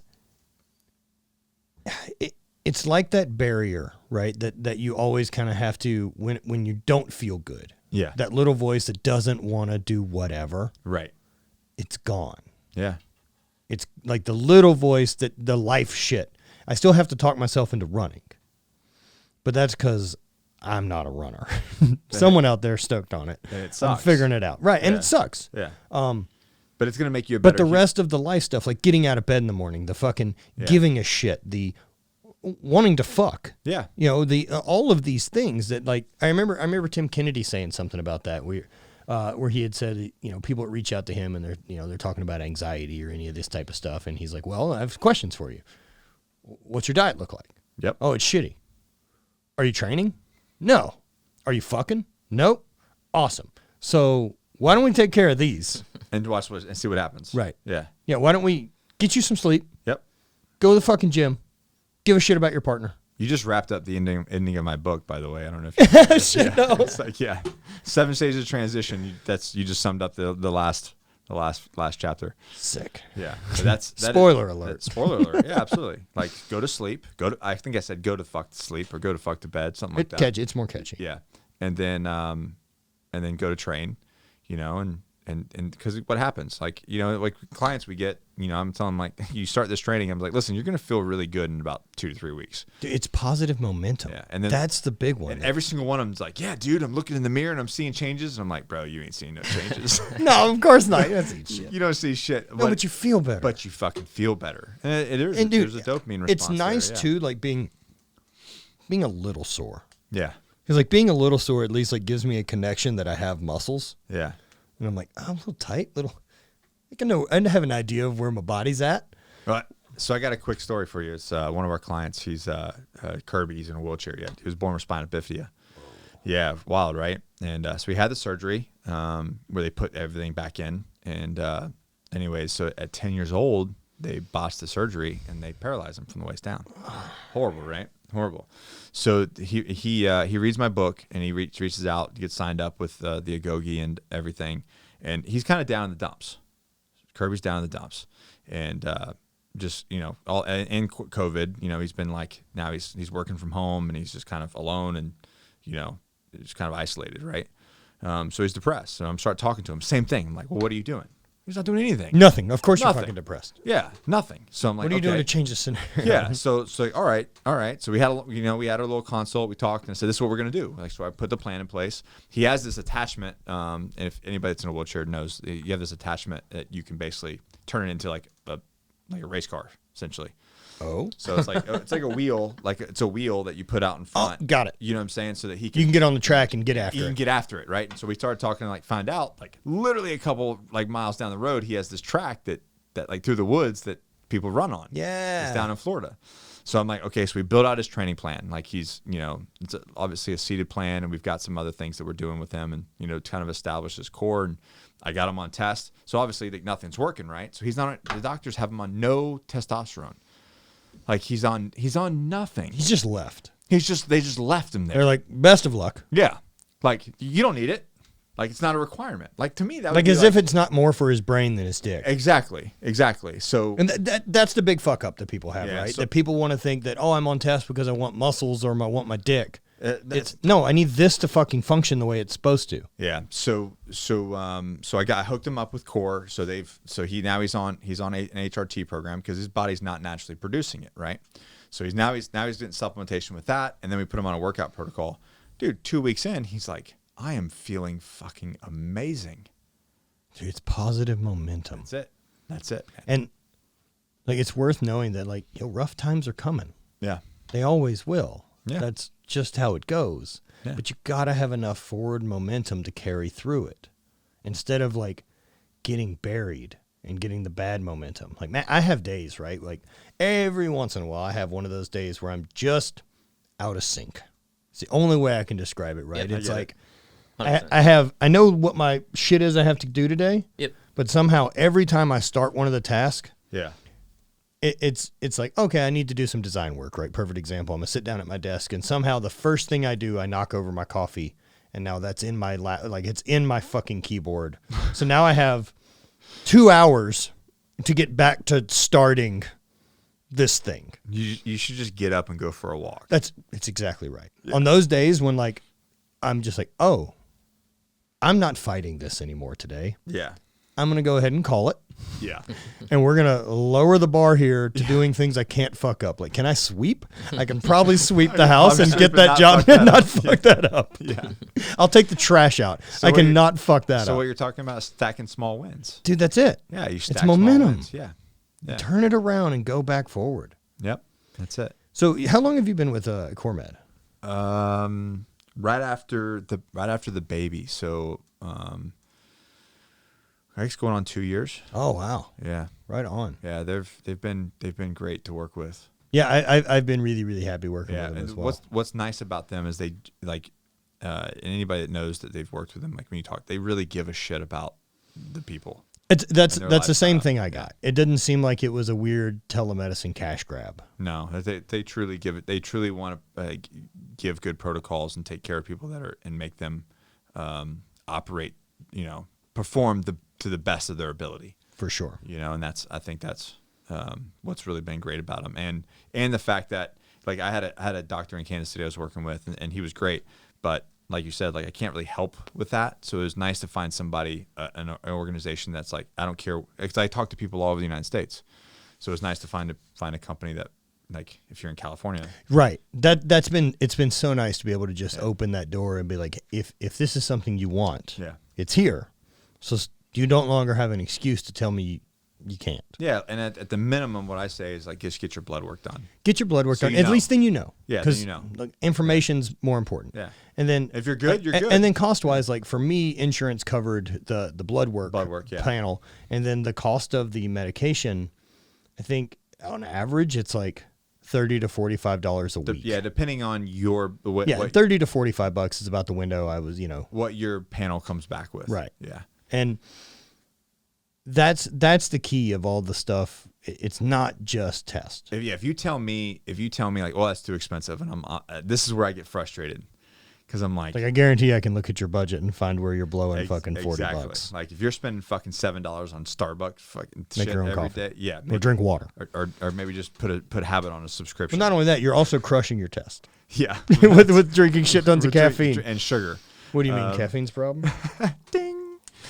But no, so, like, how many internet subscriptions or Apple TV subscriptions do you have? Like, it's people just waste so much money on shit that doesn't give an ROI, and they don't pay for anything that revolves around their health. And then they don't also look at that as an ROI of, like, what it could actually lead to, as far as, I feel better, I could work harder, I could do more things. Did he tell you about what he did with Porsche? No. So he went to Porsche. I hope I can talk about this. Hey, he went to Porsche and talked to the owner of the Porsche dealership down in Florida and said, "Give me your top 10 salesmen."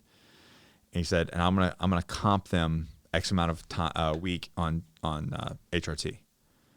And he goes, he said, if they don't perform X over what they already do, the top 10 salesmen of Porsche do, he's like, I will, he said, I'll do something.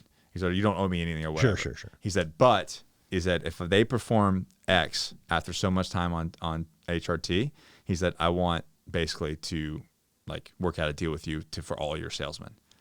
And I don't remember the exact number, but they fucking, like, he got them all. He got the top 10 salesmen on HRT, and they fucking crushed. You're also talking to the right market.